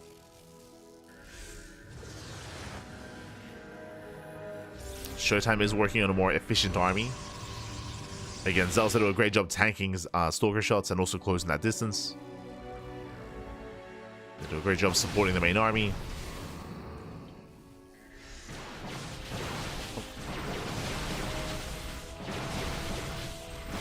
Once again, ShoWTimE just poking in. Doesn't commit. Still just pure Stalker out of Krystianer. I mean, this can still work.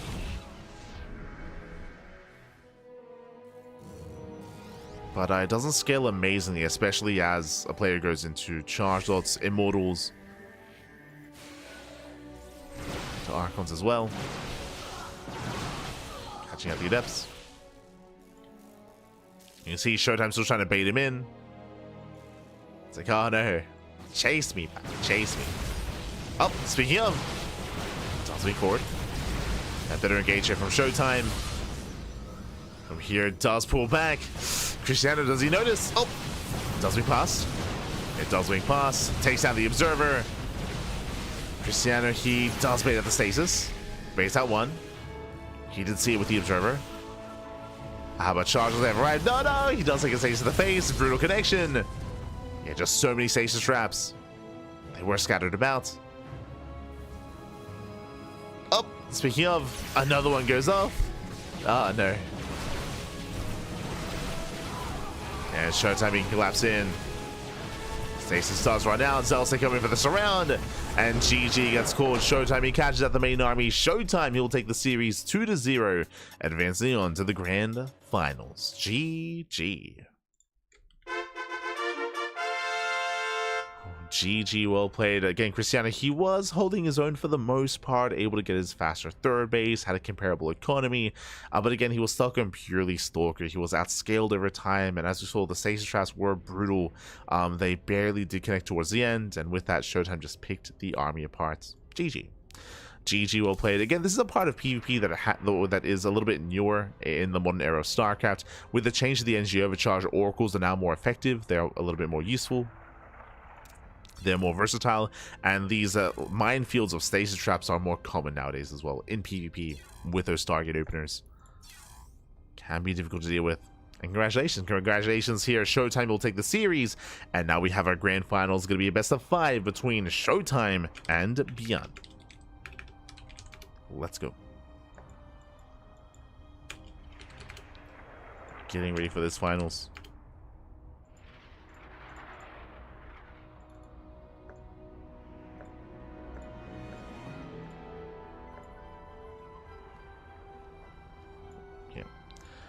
Here we go. But before we get into the finals, we do have something special ready for us here. For those that are just now tuning in, and maybe who haven't seen this before, we do have something special for Sparkling Tuna Cup. For all of our tournaments, actually, we do have a random raffle. Now, the way this works, it's a way to incentivize participation and also to spread the love and to spread the prize money around as well. Basically, we have a listing of players here. That signed up for this week's tournament. We have 16. We have 16 players this week, and they are all equally eligible for a 5 USD random raffle. Again, nothing major, just 5 USD, but it's just a nice way to kind of spread the love, to give something to some players that maybe got knocked out in the first round or that made it to the finals. Again, all players are equal in their chance to earn prize money here, whether it's someone like ByuN, ShoWTimE, or someone who got knocked out early on, like Ducklings, for example. So here we go. And again, if you want to help us boost the prize pool, if you want to help us grow our tournaments, you can do so via Patreon. ! Patreon in the chat. That is designed to fund our tournaments. We do fund Sparkling Tuna Cup, Sea Duckling Open, and Masters 1 Open as well. We have 3 tournaments we host on a regular basis, and they are all funded via Patreon. So you can help support us. You can help support us if you wish. Otherwise, this week, our random raffle winner. Our random raffle winner is... is going to be our Korean Protoss player, Rebellion. Congratulations to Rebellion for claiming that 5 USD random raffle. Congratulations. Rebellion, he did go down to ByuN, I believe. Yeah, he went down to ByuN in the quarterfinals. Okay. GG, well played. He took down Lunacy in the first round, then went down to ByuN in the quarterfinals, but does walk away with at least some prize money. Congratulations here. Shout out to, I see Ledlix, ByuN as well, Mocha, Azura, and Medic Jr. for being those runner-ups. Runner-ups doesn't really mean anything, just the rankings, just the standings of the raffle. But congratulations here to Rebellion, also known as Gyelzing back in the day. It does walk away 5 USD richer as we get into our grand finals between ByuN and ShoWTimE. Let's go. Let us go.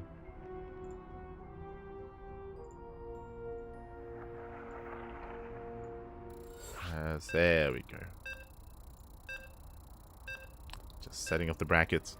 And we are jumping on in. The vetoes are done, and game 1 is going to be on Pylon. Let's go. As we have our best of 5, and this is going to be a rematch. As we mentioned previously, ShoWTimE, this is his second time playing in our tournaments. The first time was back in April, where he did make it to the finals, but he went down to this very player in those finals. So now he's here, he's back 2 months later at his chance at revenge. And spawning in the top left-hand corner of Pylon, we have our South Korean Terran player. We have the Blue Terran representing Shopify Rebellion. It is ByuN. And spawning in the bottom right-hand corner, we have his opponent. We have the German Protoss player, playing in the Sparkling Tuna Cup for the second time. Once again, making it to the finals. Once again, up against ByuN in the finals. The deja vu is real. Representing Sentinels, it is ShoWTimE. Demao himself. Let's go. Let us go. And if you're in the chat, you know what time it is.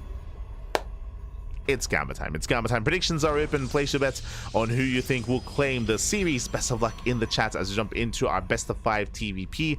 As a reminder, this is a prediction for the entirety of the series, not just the game. So best of luck. Best of luck with your predictions. Good luck. Good luck. Also, if you would like to support us in another way outside of just Patreon, I mean, you can become a patron or you can subscribe on Twitch. Both are different ways to gain access to our Discord server where we do give out replay packs of these tournaments.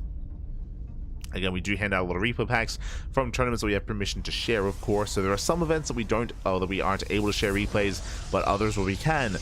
Events like this, like Sparkling Tuna Cup, events like the StarCraft Evolution League, for example, Kung Fu Cup, and many others. So you want some of those replays, and we got you covered via either Patreon or via subscribing. Otherwise, here we go. We are settling in. So far, double gas opener out of ByuN and going for a faster factory. Welcome to Pylon. Pylon is known for being a very aggressive map, short rush distance by ground, very direct rush distance as well. So aggression is favored here on Pylon, and we'll see what ByuN goes for. We have the answer: Reactored Reaper Hellion. Now, from here we can commit into 4 Reapers and 2 to 3 Hellions, or we can cut a little bit earlier. We'll see how hard ByuN commits into Reaper Hellion. And the goal here is going to be economic damage. It's going to be 4 economic damage. As progression is underway, or production is underway. The first zealot has arrived to delay the CC. Not bad. Will delay. So far does delay by a second. Lycos Reaper's back on that zealot. We'll focus it down. Depths are on the way. Oh. And so far, with the help of the Hellion, ByuN should be okay. We'll lose 1 Reaper. 1 Reaper goes down. SCV does fall as well. Will delay the expansion. Not bad. As ByuN has to go back here to the low ground. Has to rebuild. Has to reproduce. Get back on that CC. And from here, how many Reapers and Hellions do we have? We have 3 Reapers and 2 Hellions. The goal here is to bust into the mineral line. The wall is not yet complete. There is a bit of an opening, but ShoWTimE, he's in position. It will zone. Nice target firing. Does focus on the Hellion. Boys are being pulled. Despite that, bleeds out a couple of workers. 1, 2, 3 probe kills. Gets 3 workers so far. Busts into the main, and with that, he will scout. He will confirm the tech of choice. Oh, not quite yet, but the probes are lining up. Probes are lining up, getting up to 5 kills, getting 6, 7. Oh my god. Getting 7 worker kills here in the main. Getting up to 8. Oh, that is brutal damage. And with that, ByuN does take a lead. Again, his CC may have been delayed, but he gets 8 probe kills across the map. Reaper Hellion, well worth it. Well worth it for ByuN. Behind this, going for his own 3-1-1 setup. Do you see what I see? I see a 3rd Rax without a starport. So this is the first sign here of an all-in.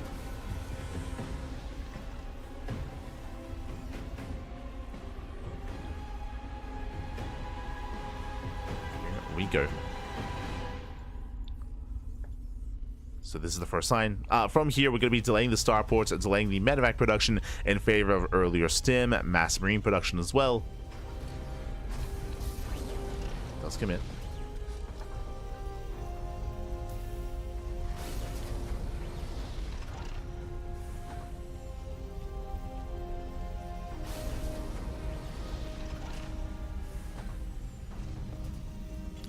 Go. Safety bunker has been placed. ShoWTimE, he does move out himself.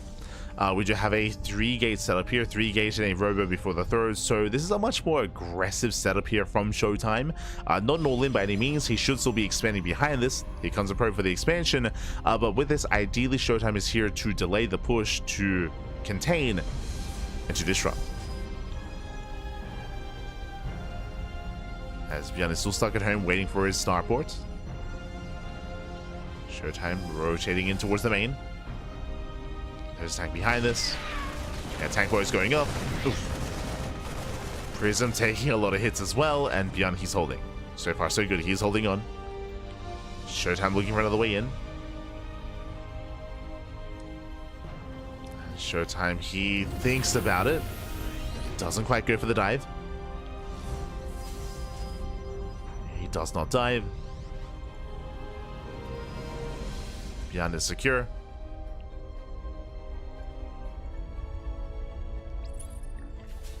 ShoWTimE does have eyes on the main army. Rotates towards the gas geyser. Gets a couple of SCVs, not bad. Stim is done. And ShoWTimE will bleeds out 1, 2 stalkers, 3. Oh, yeah, 3 stalkers go down. Some rough losses. That should not have happened. So a slip of in control there from ShoWTimE, but still being active.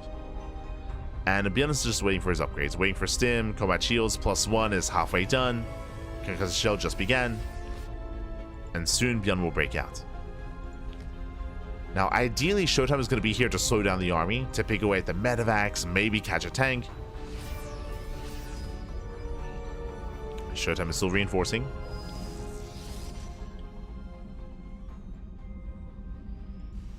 You know what, ByuN, he does leave his tanks behind. So he's not going for an all-in here. I don't see any extra Raxes. Just a 3-rack setup. So as he moves out, he can still expand. Can get a 3rd CC. Meanwhile, ShoWTimE working towards... Oh, let's see. Gets both observers. ShoWTimE working towards the Dark Shrine. Yep, there's that 3rd CC on the way. And ShoWTimE, he bypasses the main army. We could end up in a weird base trade. Let's go. Does dive in. Takes down the Widow Mines. The boys are being pulled. ByuN, he commits across the map. We're sending it. We're just sending it here. It's all or nothing. Marines and Marauders are holding their own. They're trying to stim. Boys are being pulled. At the same time, across the map, what do we have to defend? Oh, a depowered Robo. Robo is depowered, but the Dark Shrine can be a factor in this game. If the CC start going down, there's going to be limited scans. ByuN takes over the natural.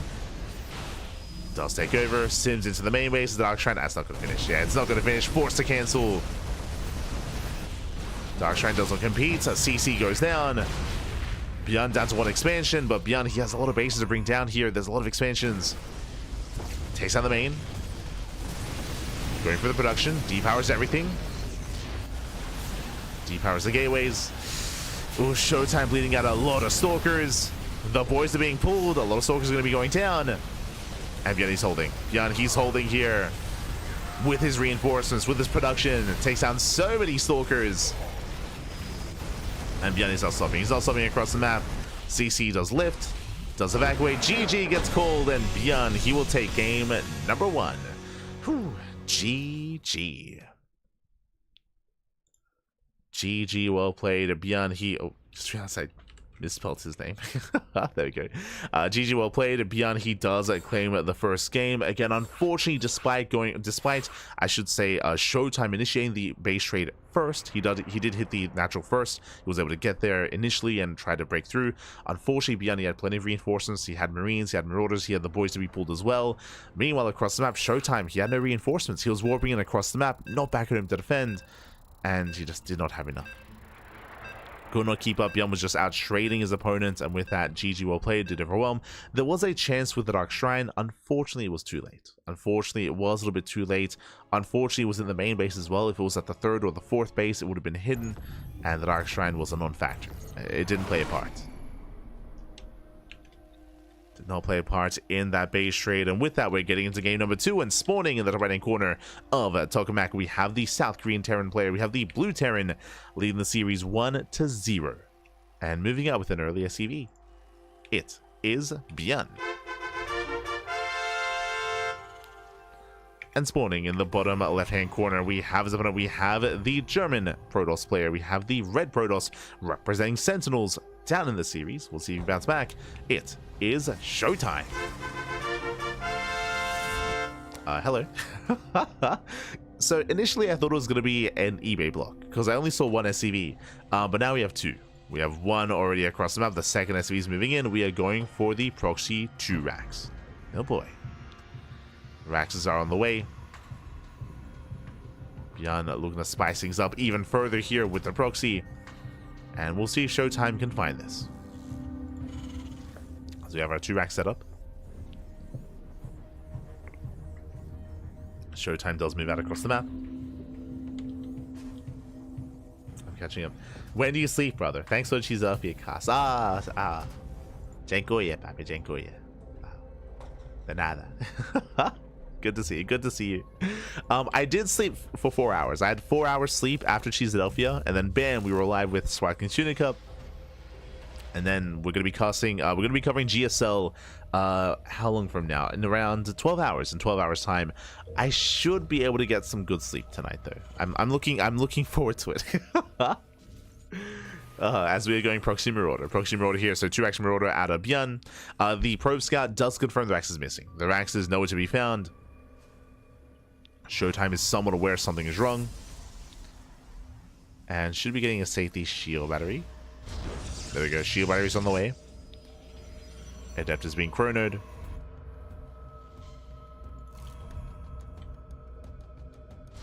And ShoWTimE not fully aware of what's happening. Meanwhile, Shatter to the Tuna. It's beautiful. And ShoWTimE going for a robo response. Okay, with that we'll have access to early immortal production. But can he get there in time? Now getting a second shield battery. A third shield. Jesus. 3 shield batteries. They're taking this very seriously. But is it going to be enough? Marauders have arrived. Getting up to 3. Bunkers on the way. Again, throwing down even more shield batteries. Getting up to 5, 6. 6 shield batteries at the natural. And that one Adept is holding on. The one Adept is immortal. As there are just so many shield batteries. And ShoWTimE is just buying time for what? For the immortal. The immortal's on the way, being chronoed as we speak. Just needs a little bit more time. Adepts delays the bunker. Delays for a moment. The bunker is ready. Likewise going for the Artosis pylon. Oh no! Yeah, the pylon is going to go down. One more volley depowers everything. Oh no, the pylon count is not there. Second pylon gets targeted, and despite all the shield batteries, they do nothing. They do nothing. They mean nothing. There are no pylons. Everything's depowered. Not like this. Okay. We're getting repowered. We're okay. We're getting the tasteless pylon, the state pylon, but there's just too many Marauders. Too many Marauders. The immortals go down, and so does everything. GG gets called, and ByuN, he will extend his lead 2-0 in the finals, 1 game away from claiming the series. GG. Whew. GG, well played. With that, ByuN, he will extend his lead here. Again, unfortunately, there was only one pylon. There was only one pylon for so long, and despite the fact that we had backup pylons finishing up, they were just targeted down. They were just targeted down one after the other. Of course, the Marauders were very robust, so the Adepts were tickling those Marauders. They could just freely focus on those pylons, and despite the fact that we had 6, soon to be 7, soon to be 8 shield batteries, did not matter. Did not matter. Everything was depowered at GG, and with that, ByuN is 1 game away from becoming this week's champion. Yo, it's a fast finals. Oh my god.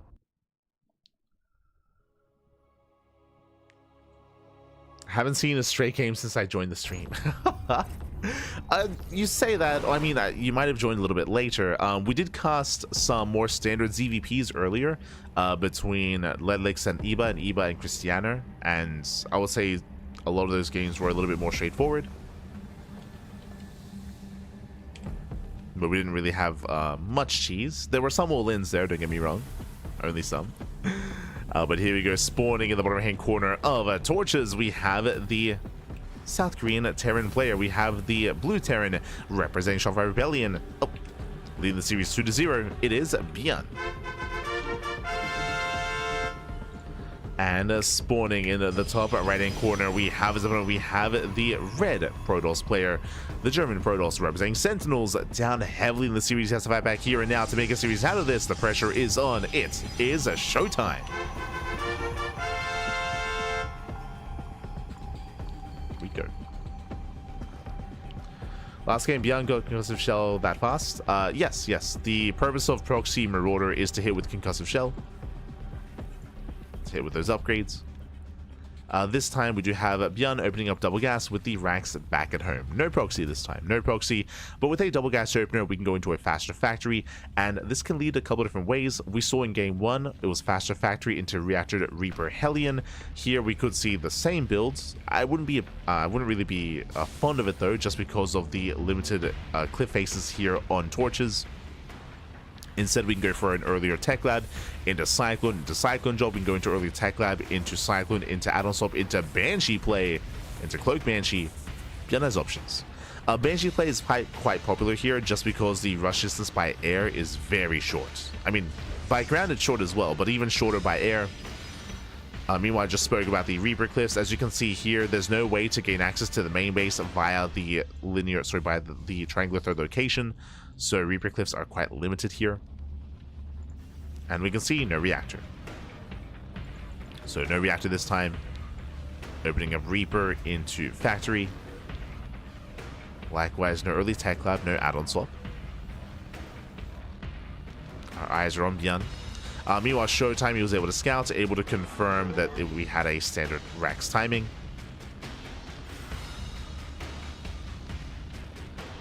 Adept does zone away.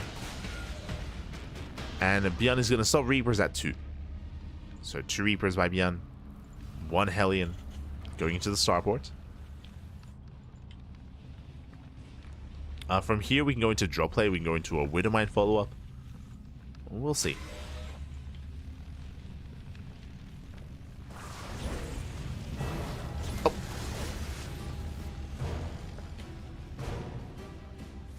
Says that Tech Lab. Okay, you got my attention. So initially Reaper Hellion for map control to harass across the map, followed by the Tech Lab, followed by early Cyclone. Nothing crazy yet. As Reaper Hellion does dive into the mineral line, and we'll see what he can get done as the Reapers are very low.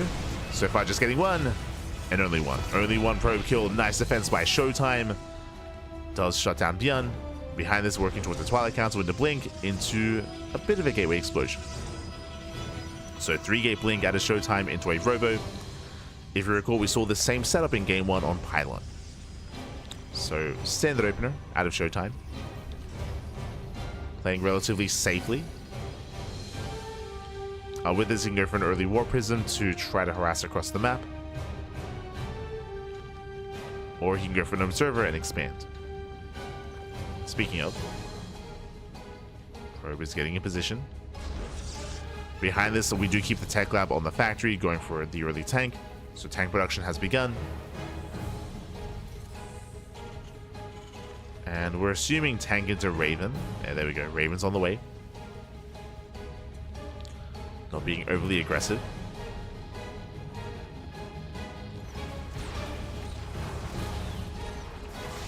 Cyclone does focus down the Stalker, not bad. Oh, but does trade. That was not worth it. Cyclone for a Stalker. And we can see we have the answer here. It was not a Prism, it was Observer. So Robo into the Observer into a faster third. So ShoWTimE is being more economic, as opposed to game 1 where he was more aggressive. So a little bit more economic here by ShoWTimE, faster third. Now taking up into charge. And the pressure is now on ByuN. Now ByuN, he didn't see the third base timing, but he did see the probe. He saw the probe getting in position, so he's somewhat aware. Ooh, does catch the Observer.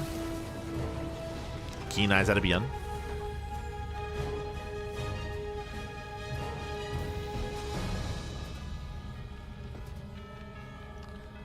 Takes down the Observer, working towards Stim. Our eyes are going to be peeled here, looking for extra Raxes. He's up to a 3-1-1 setup for the time being, and we'll see if he throws down a 4th and 5th Rax. Or, if not, might just expand. Oh. Ooh, the Raven is hard to down. Nice pickup. Very nice. Again, ByuN, he's one of those Terran players that's willing to play macro. Like, if you recall, game 1, even though we had a base trade, ByuN had a 3rd CC on the way. Like, he was willing to get into a longer mid-game. I would say ByuN is more willing to do so, more so than Cure, for example. Like, Cure is a lot more willing to just send it, just pull the boys. ByuN less so. Not saying that he never does, but less so than someone like Kyor or someone like Maru.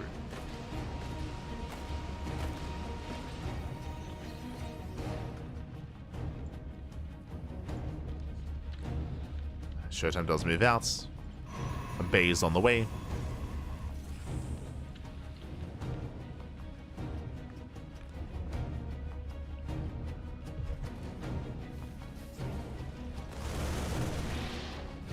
Here comes the mass on siege. Here comes the move out. ByuN is about to push. As he moves out, ShoWTimE is ready for the backstab.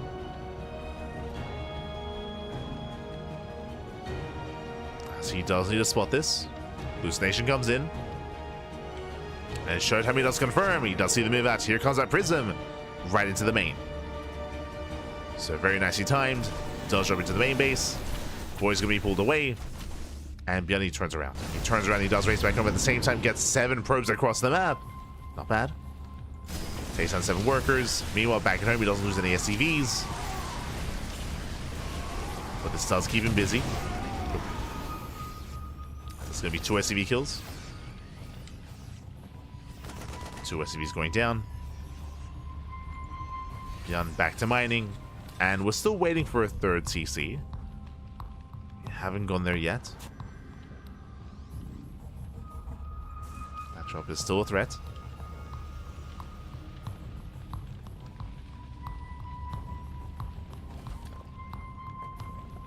As once again, it's ByuN moves out. This time he's ready at home. This time he's ready for the Prism. ByuN does push. Back at home, there should be a Colossus. Yeah, just in time. Colossus has arrived. Drop into the main, with ShoWTimE is on the chase. Does spot this. Is aware. Tanks, they do siege in time. ShoWTimE going to be collapsing in. Tanks, they do focus on the Zealots. They're exposed. They're going to be going down. Can they get the Colossus in time? They can and they will. The Colossus does go down. Massive pickup. Colossus falls and ShoWTimE is in trouble. He's in trouble here. The army stims in. They're going for the 3rd base.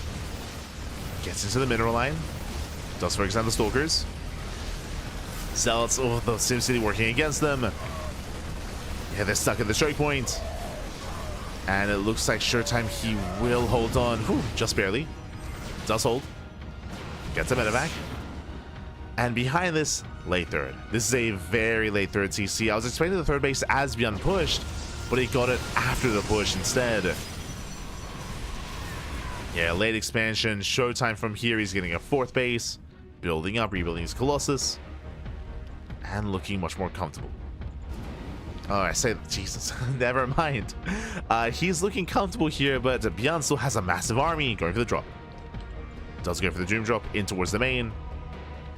And this needs to get damage done. Again, this 3rd base is late for ByuN. He's got to commit.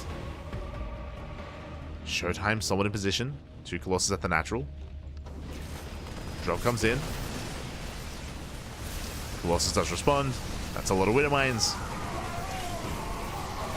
Remember, no more tanks. Lights just going off. Ooh, they do shut down the Zealots. Zealots are going down, but the Colossus, they do stand their ground. ByuN has to get the hell out of here. Has to pull away. ShoWTimE holds. ShoWTimE, he does hold. ByuN, that was not quite good enough. Again, still needs to expand.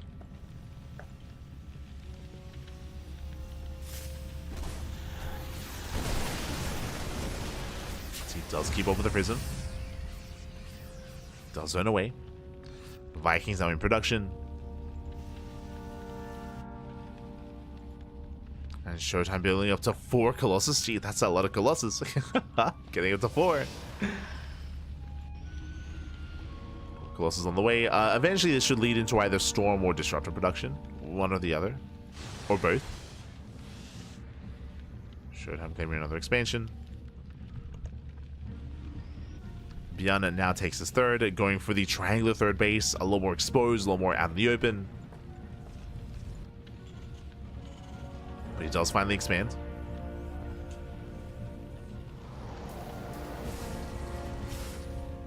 And we do have a game. Here. For the most part, ByuN, he's stuck at home, still building up more Vikings, still building up his Ghost for EMPs. Prism is finally caught out. Nice pickup. Takes down the Prism. Catching out those chargelets as well. But the game is slowing down, right? The game is slowing down. ShoWTimE now getting another expansion. Discharge production has begun. He still only has one robo, which is a big concern. We should be seeing a second robo momentarily to build up those disruptors.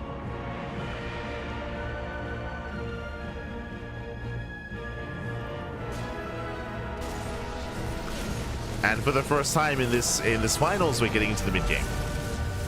Getting into the mid game here. Both armies maxing out. Almost there. Base is denied.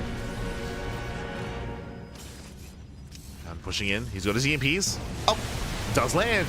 Yeah, brutal EMPs on the Colossus. Shields are stripped away. Then another EMP. And the Colossus are going to be going down. He gets one already. One Colossus falls. Zelsay melt against the Bio. And ByuN, he steps in. Oh, never does connect. Never popping up. It's still going to be quite close here. Still so close. Stems in. He wants those Colossus. And he gets one more. Up. He tries to. Barely not enough. Barely not. It's so close. Milders they rush forward. No, it does not connect. Clutch pickup. Whew. And ByuN pulls away. ByuN, he pulls away. ShoWTimE, he barely does survive. Now he was forced to cancel his 5th. Now does retake it. Over on the right hand side instead. And does survive with 2 Colossus. Whew. Does make it out. Meanwhile, ByuN, he has no chill. Still rallying across. He's down to 0 ghosts. No EMPs. Oh. No EMPs left. He's up against 2 disruptors. ByuN, he's calming down. Backing off. Now getting a 4th on location. Getting to a back and forth mid game. Neither player really has the breathing room here to try to tech up. Not yet. Otherwise, it'd be working towards Liberators or towards Skytoss. I'm still most concerned by the lack of extra robo from the side of ShoWTimE. There's still no second robo. So the splash time is quite limited. Nice ByuN trading with the Zealots. No major pickups yet. ShoWTimE now back up to 3 Colossus. Disruptors moving in. Here comes the Novas. Oh! Ooh, late reaction. Teasing connections. Okay, teasing connections. ByuN has to get the hell out of here. Has to kite back. Army's getting low. ShoWTimE is holding his own. And ByuN's still just building up that... That's... Said Viking count. Building up that ghost count. Getting up to how many? Up to 5 ghosts. Does move out for the drop. ShoWTimE moving in. ByuN, where are we headed?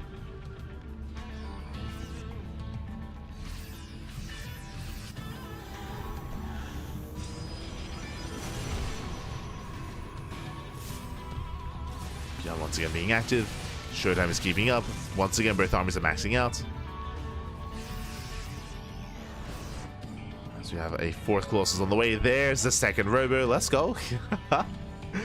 Second robo is in production. Dark Shrine as well.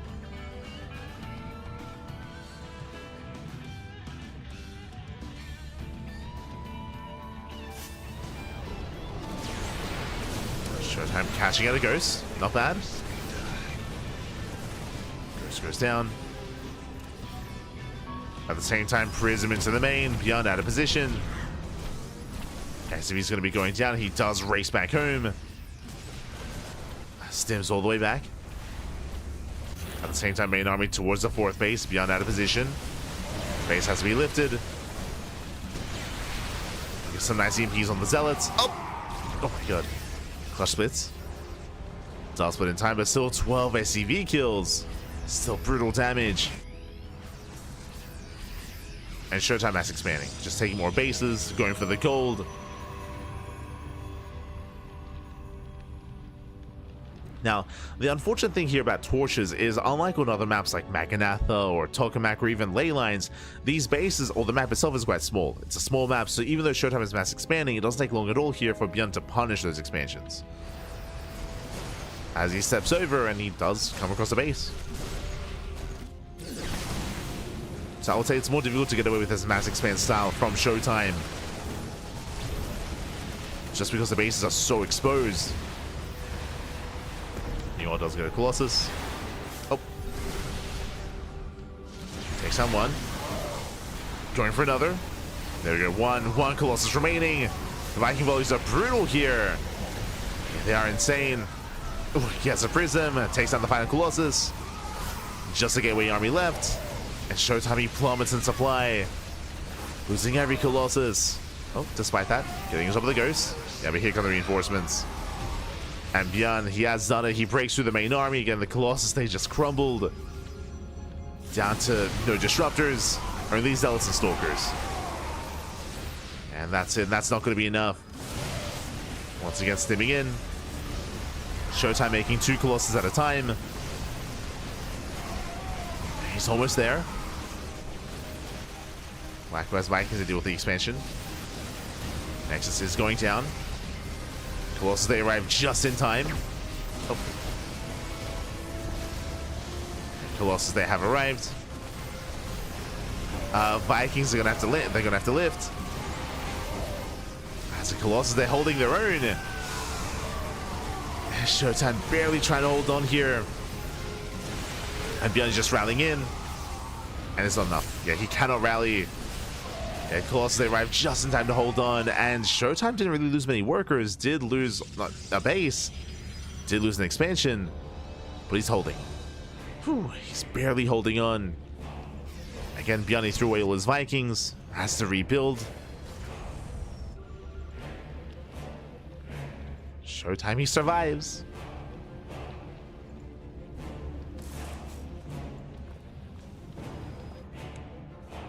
Liberos are moving out. Second starport now for ByuN.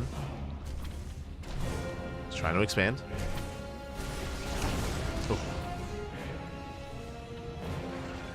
He's getting distracted.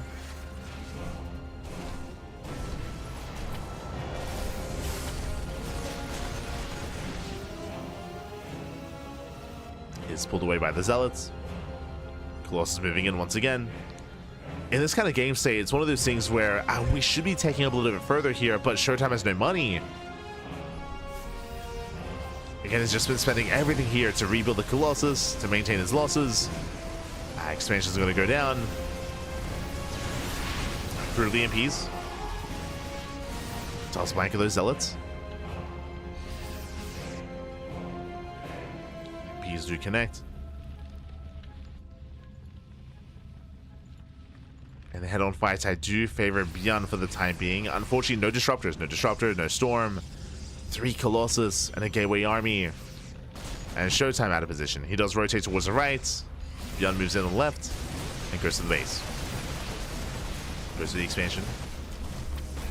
At the same time, ShoWTimE does arrive with the run-by. Does hit the right-hand side.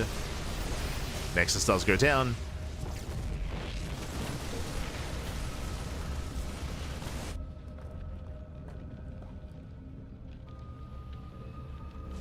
And ShoWTimE, he needs a base. Needs an expansion. He's just heavily oversaturated. Needs to get something up and running.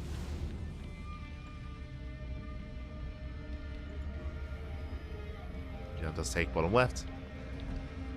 We see ShoWTimE double expanding, getting the center base and the base on the right hand side.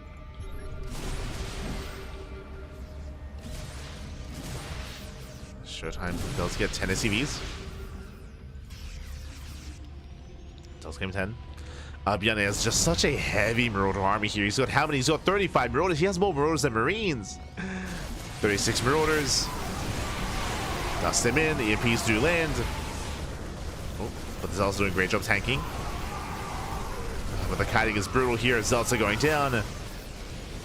And once they do fall, this army is built to dive in Colossus. It's built to tank. Yeah, stimming forward once again. Yeah, breaks through the Gateway Army, gets us over the Colossus. Does try to. Barely not.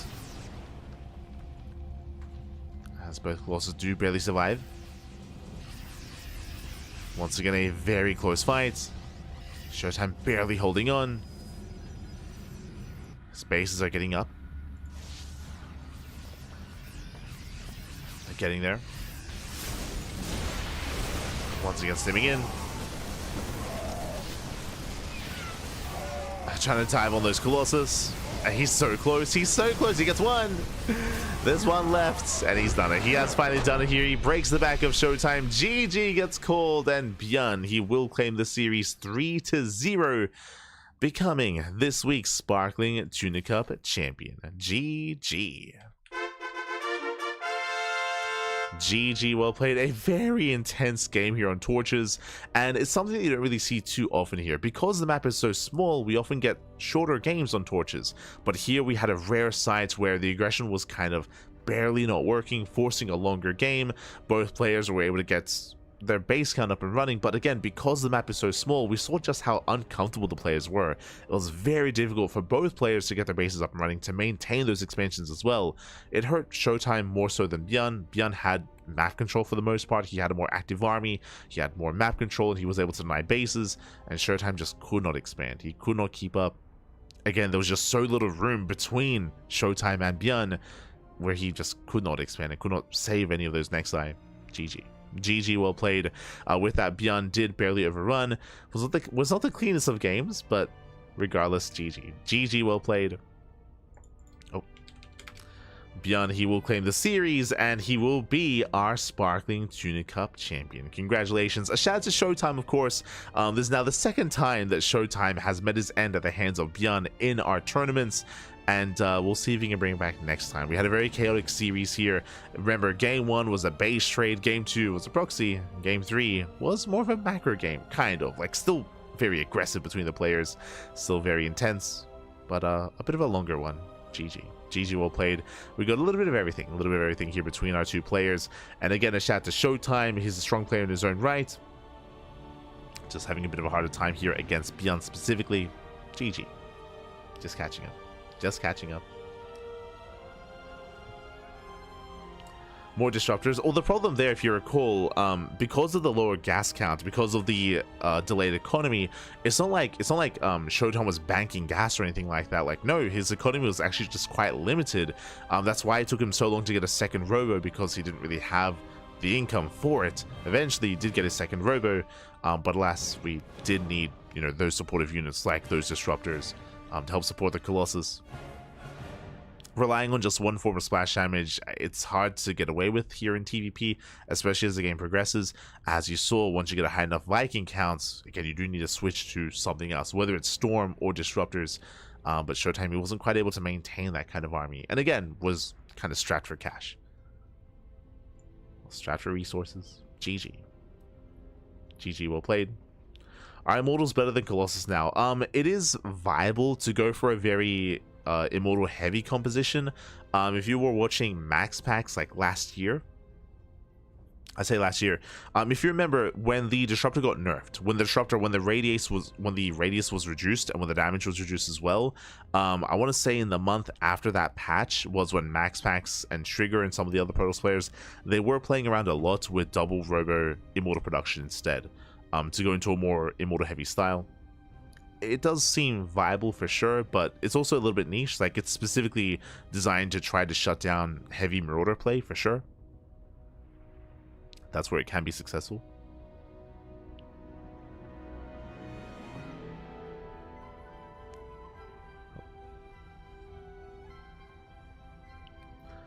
Love to send the wounded soldiers and Zelsa heal. Oh right, the healing pad. Yeah, there was a healing pad on that map. True. We never got to see it used, but it was there. It was present.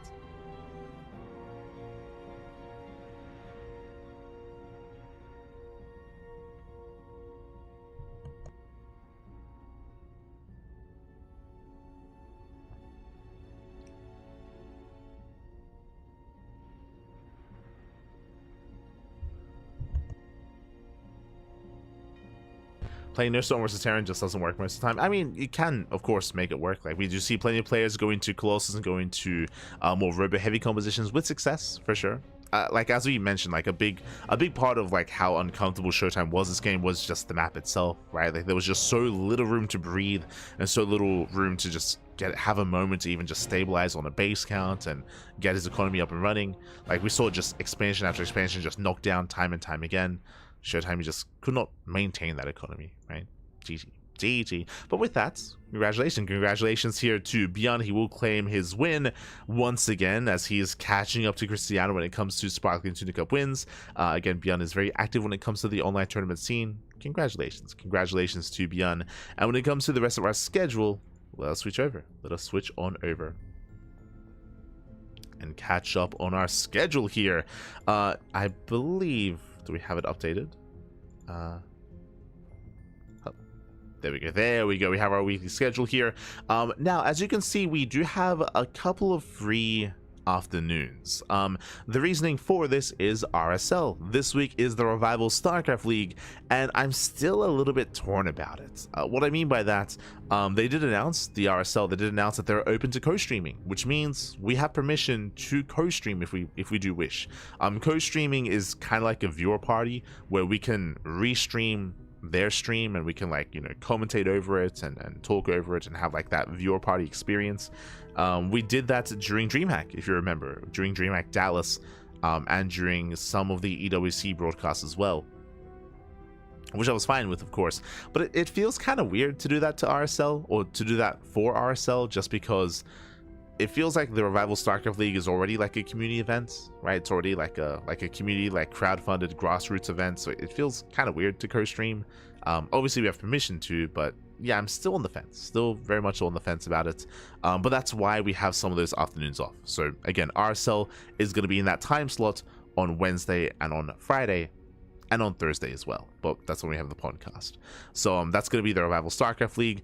Meanwhile, we're going to be catching up on GSL. We have GSL at 9 a.m. KST. That's going to be 10 a.m. AEST. That'll be in 11 hours. In 11 hours time, we're going to be live on this channel with Group A of the quarterfinals of GSL. So Group A is going to be Monday, which is, again, is in 11 hours.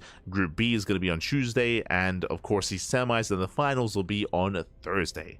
We are going to be catching up with the GSL broadcast. Likewise, we have the Woody TV Monday on Monday as well. We have the Pigasaur Cup on Wednesday. We have the Pondcast, Kung Fu Cup, StarCraft Evolution League.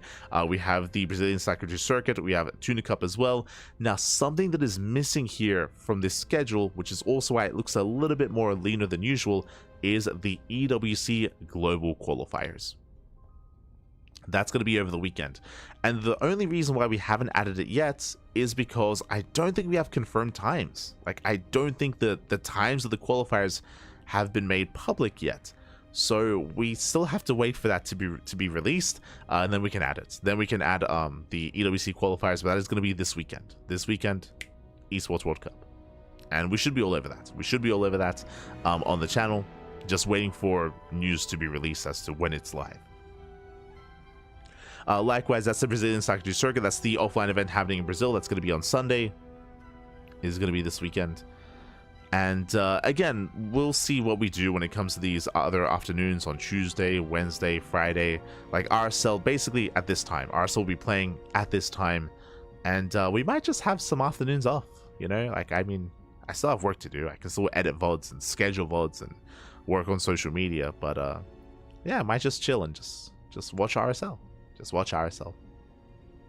For those that are curious, the RSL is the Revival StarCraft League. It is an initiative, a crowd-funded initiative by State and Tasteless and Ziggy and Gemini. All the StarCraft 2 figures in the Korean scene, the English figures, did pull together their resources and create a Patreon and created a crowdfunding initiative for a big online tournament with an offline playoffs.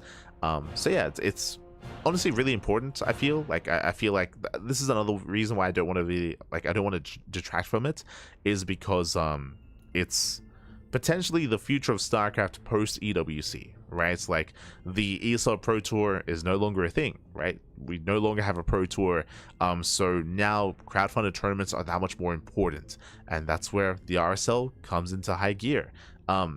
part of me wishes that maybe it should have been like post EWC, but it's like in the middle of EWC. Regardless, it's a big event, and I believe they have season 2 confirmed as well. And yeah, it's a way to host StarCraft and have this high quality production value as well, I would imagine, for the main event. And I wish them the best. I wish them the best with their initiative. And again, it's events like this which are even more important here to support and to fund and to get behind, just because these are the events that we're going to have to rely on, especially during the off season in between EWCs, assuming that we even have an EWC next year. So yeah, it's going to be that much more important. So do support them, do check them out. Shout out to those working behind the scenes at RSL. Otherwise, we are going to be wrapping up. We're going to be wrapping up here for the time being. And again, we'll be back in 11 hours with GSL, with the GSL broadcast. And if you can't watch that live, then you can check us out over on YouTube, ! Oh, socials in the chat. We are live on YouTube and on Twitch at the same time. We do upload VODs on YouTube on a daily basis. So if you see something that you want to watch live, but you can't watch it because of our time zone, then YouTube is the place to be for that VOD content. So do check us out on YouTube. Otherwise, thanks for watching. Again, Patreon is the place to be to support Sparkling Tuna Cup. This is a tournament that we've been running for years at this point. Again, this is Sparkling Tuna Cup 94, so we've been running it for a very, very long time, and it is all funded via Patreon. So if you want to help support this tournament, you can do so via Patreon as well. I was just discussing crowdfunding RSL. I mean, now is the time where these crowdfunding tournaments are that much more important, whether it's RSL, whether it's Sparkling Tuna Cup, whether it's KSL, they have their own Patreon, whether it's, I know Wardy, he has his own Patreon for his events. I know that, who else? Euthermal, he has his own Patreon for the 2v2 tournaments. There's just like a lot of crowdfunding going on. It can be a bit much because there's a lot of it, right? I fully understand, but you know, I do recommend supporting StarCraft where you can, when you can, to help keep all of this going, to help keep these leagues or these tournaments going strong as well. Otherwise, thanks for watching. Thanks for support. We're going to be heading off for the time being. Otherwise, stick around. We're going to be giving another StarCraft streamer a raid, so give them some love, give them some support as well. Otherwise, we'll see you guys tomorrow for some more StarCraft. Thanks for watching. GG, well played. Shout out to ByuN, of course. Shout out to ShoWTimE for coming second place, and we'll see you guys next time. Have a great rest of your weekend and enjoy yourselves. Take care. Hasta luego. Ciao, papi, ciao. Hasta luego.